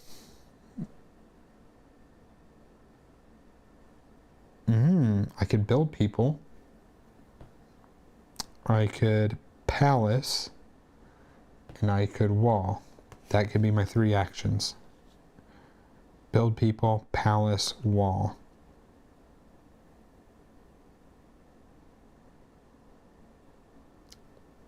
Gives me a decent amount of stuff. I'm going to do it. So the first step in that is to build people. So I just need to be higher. I want to get rid of these middle cards. So that is the highest of those. But anyway, these are still higher, so it doesn't matter. I'm going to build people. So I'm going to get an unrest here. Put 2 people here. I think this is correct. It's what I'm doing. And it's just straight up 4 points every time I drop that. Anyway, I'm doing this. I'm going to build people. When I build people, this can go down and this can go down.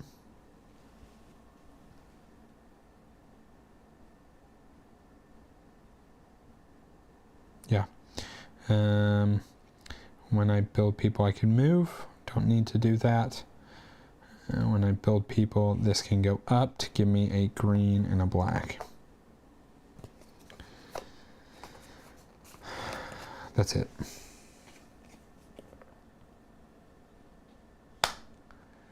Oh, Lost Cities, I saw that being played. Seems nice. Yeah, I think it's great. Splendor and nice too, but I switched to Sentry Golem. Dude, Sentry, first and foremost, Sentry Golem is, I was going to say a fantastic game, but first and foremost, like the production on that, having the like chunky plastic things, it just makes that game. That game's great. I actually think is a really great game, but just having those little plastic or resin or whatever they are pieces, they make it completely fantastic. He is just going to set this here and get a green. Okay. Let's do a lower. Doesn't matter. Let's do a lower or a higher. I don't have super low numbers, so we're gonna not, I think it doesn't matter. I think I'm okay either way. I'm gonna move 1, 2, 3, 4, 5.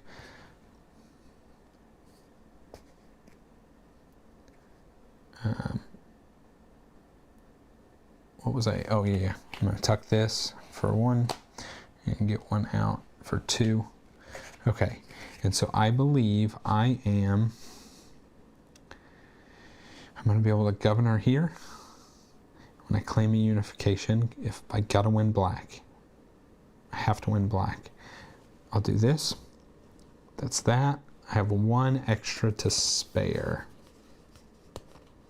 I'm not doing Kui. I'm not doing Yan. I'm not doing that. Honestly,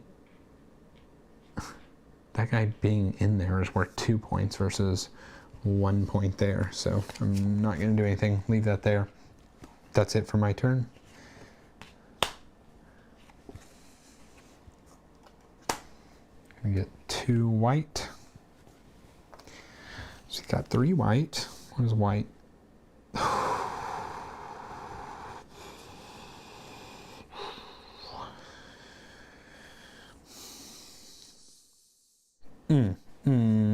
When I moved, I should have gotten 1. Now, in all truth, what would I have just taken, not knowing he took 2 of these? I probably would have legitimately taken white, because this one I'm the most okay losing. The moment I'm winning black and I can react to it, I would have taken at least 1 white. I mean, he still is ahead, but not as bad. Okay, next up, I am going to...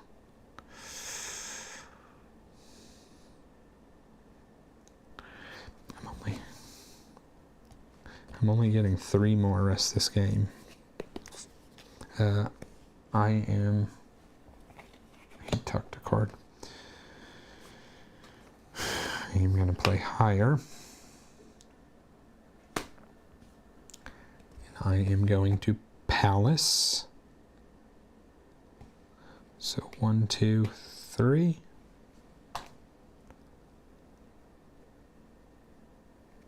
Yeah, because I want this to be my free wall. So I'm going to Palace in Zhangou. That is a thing. So I get 6 points plus 3.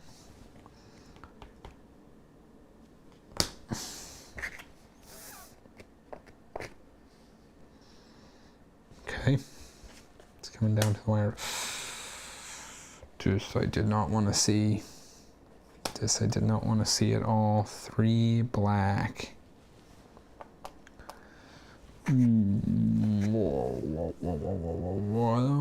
Again, I forgot.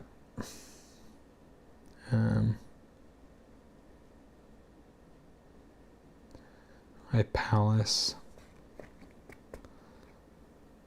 I would have not taken a black there. I would have 100% taken a white. To tie that up. Okay. Here's 1 card left. So I need to play lower and do governor.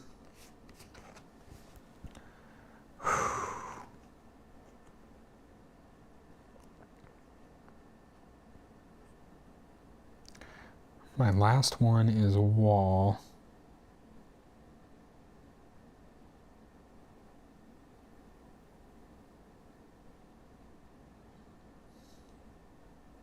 When I built this palace, I would have shifted one of these over.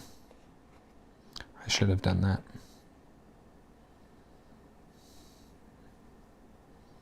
Oh, and I should have gotten 2 points. But yeah, I'm gonna definitely, when I had built that palace, shifted that guy. Okay, I'm gonna play lower. If he...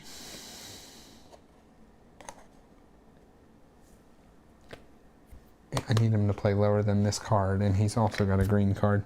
I am building a governor. I guess I'm probably not building. I'm probably instating a governor. In Zhangou. This can go up. I can get 2 black, 2 black. Okay. This is his last turn. Oh, and then Where did I put that? In Zhangou. So I get 3 points.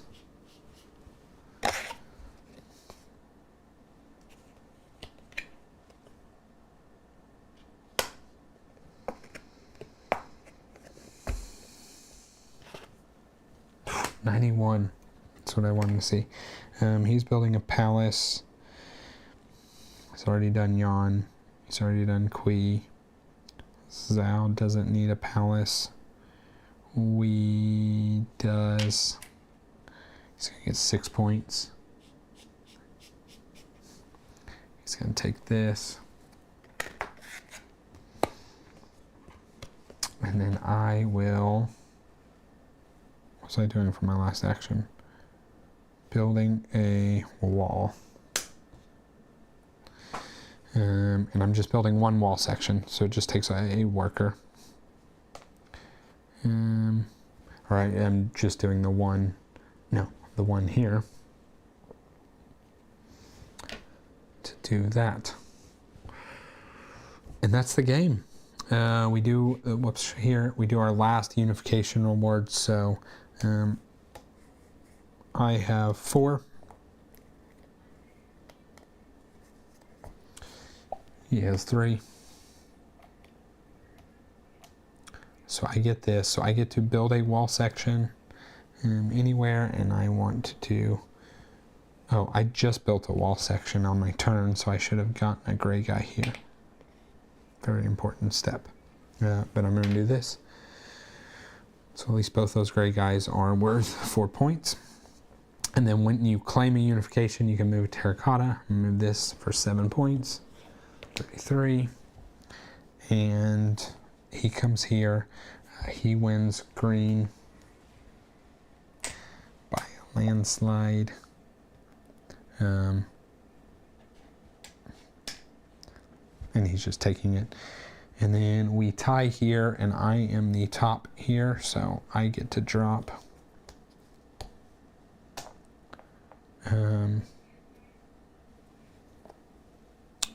When I built a palace, I was supposed to take one of these.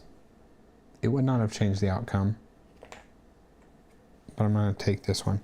The only thing it will change is I can throw another terracotta guy in there for a few more points. And I can build a governor anywhere. So at the end of the game, it's 10 points per region you control. So coming here lets me place this guy anywhere, put it there, and then control that region. That's the game. And I have a handy dandy score pad.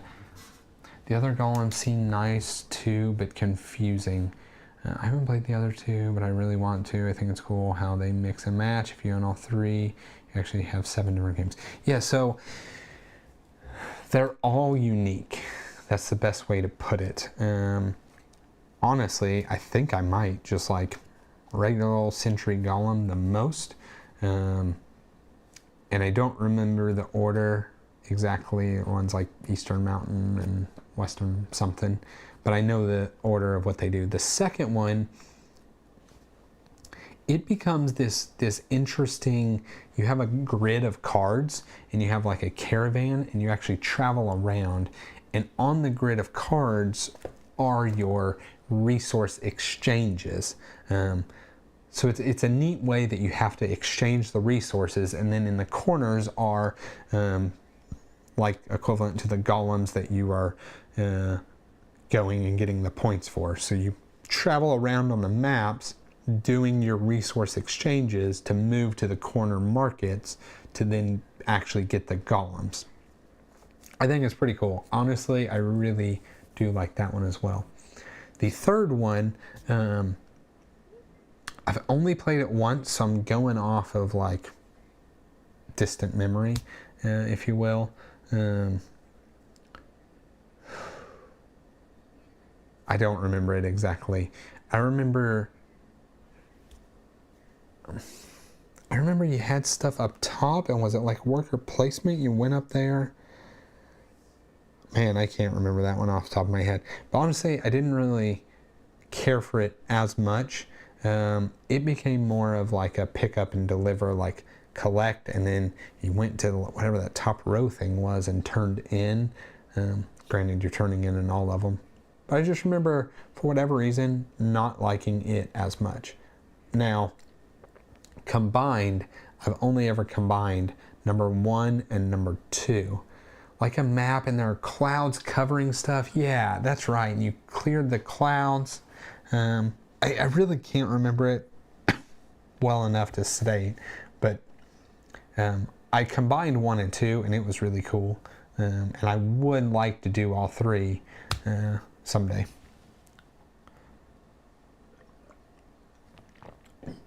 I believe you unlock certain areas through play on the 3rd one. The hexagons seem easier compared to the map thing.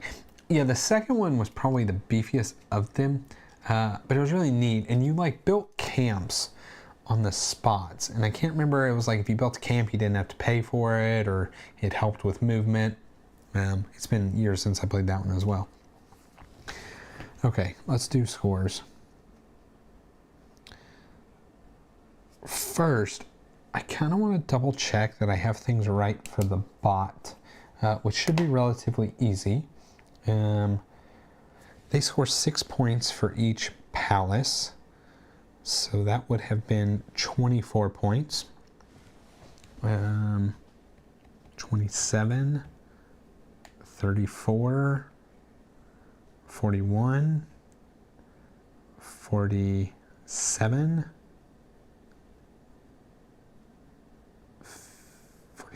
53, no, 52. Well, that is where they're at.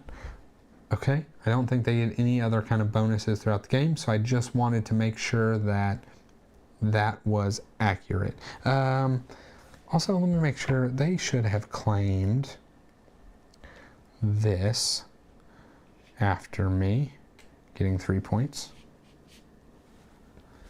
They did not do Wei. Let's see, they did not do Chu, they did not do Wei. They did not do 2 up there. Okay. Okay, now we are correct. So, final scoring.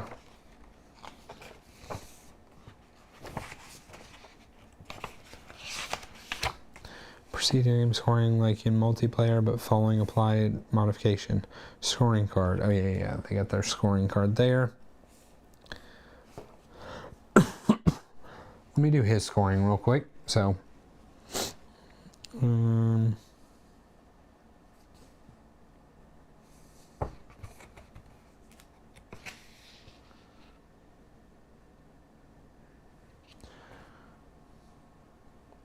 this is the modifications. Okay, I got it. I got it. And I'm pretty sure this is pretty self-explanatory. So, our base victory points. So I'm starting off with a whopping 73 to 55. Area majority for people. He does something different here.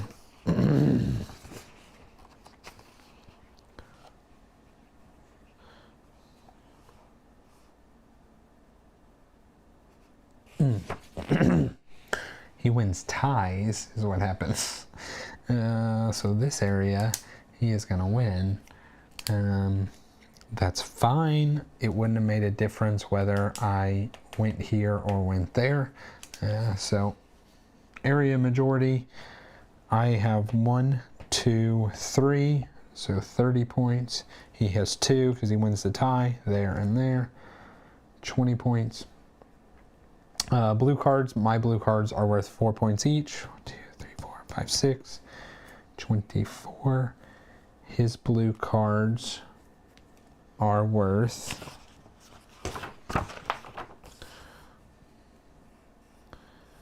number of alchemist cards he has placed on his player board by the highest. Yeah, reached by the ship. So same thing. So he reached here. So 3 points times. He should have placed 5. 1, 2, 3, 4, 5. Yeah, 30, 15. Looks like he scores this kind of stuff too. We both got 2, so I got that and that. He got this and this, so 20 each there. Walls is where he is going to utterly wreck me. I have 2 points per set, and I have 2 sets of cards, so that's 4 points. 4 points for these guys. I have 3, that's 12, so 18. And 3 points in different areas, another 12, so 30. And he just gets straight victory points, so this is worth 7. 16. 21. 30. 37. People left over. He had a full set of 9. And I had 1, so 2 points. Okay. My math is not so great this late. Let's look.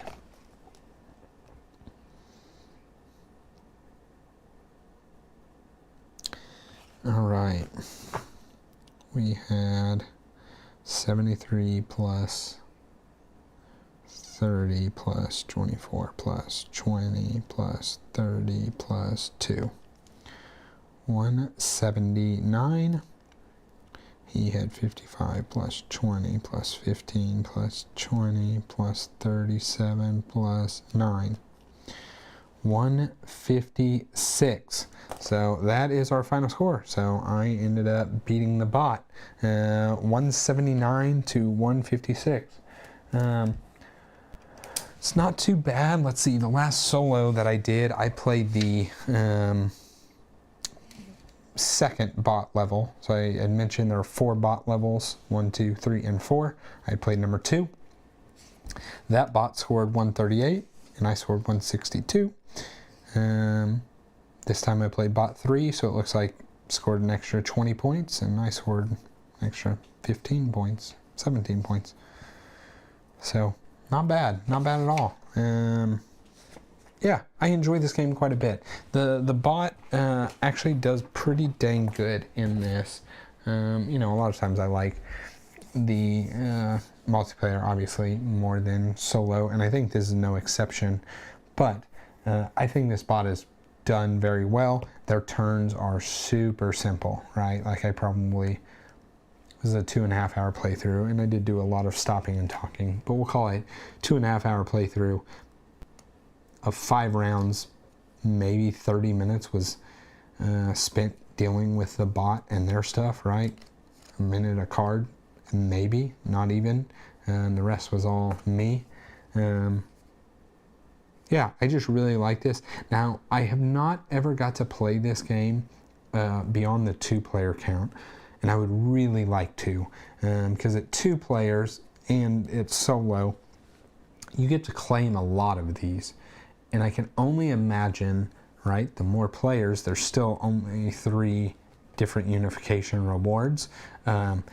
You got to be a whole lot more strategic because you got more players. So it's like maybe I'm going all in on green for next turn, right? And so like I'm building up this big pile of green, but you know, you saw me several times where it's like, okay, I'm going to save my whites, but I still ended up with white and black or whatnot. Or like this time, yeah, I ended up with white and black. The bot's also very easy to manage and beat out on this. That does not even happen in a 2-player game. So I do enjoy this game a lot. Enjoy it solo, but it is better with more, and I wish I would love to play this at 3 or 4. Now I do think it'd be a pretty decently long game. I love this tucking card system because it's like you think that it's going to be tucking cards right? And you want to, or it feels like you want to do that early and often, right?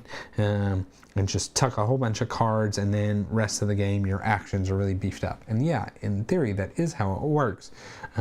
But man, being able to wait late in the game to tuck this for 3 unification can like snipe you these bigger ones, right? And so I can imagine it more players, like that's also a thing where you're like, oh man, I need to save this space open so I can take over something by getting 3, right? If you did that twice with green, in one round you could get 6 unification tokens of green and just, you know, win out. I think there's 13 in a 4-player game. So anyway, that's all I got. You guys are talking about Cowboy Bebop. Let me go back and see what you're talking about. Man, that is a name I have not heard in a very long time. Another off-the-wall favorite of mine is Cowboy Bebop Space Serenade. Looks beautiful. Deck building and trying to capture bad guy. What? I'm gonna have to check that out because I love deck building, and I liked Cowboy Bebop back 20 years ago. I haven't watched it since then. And I hope see D&D having 1 or 2 guests playing someday. Ken, so interesting thing, real quick, spoiler if you will. So I mentioned, you know, when we were talking earlier and about games we play with our wives, you know, Clank.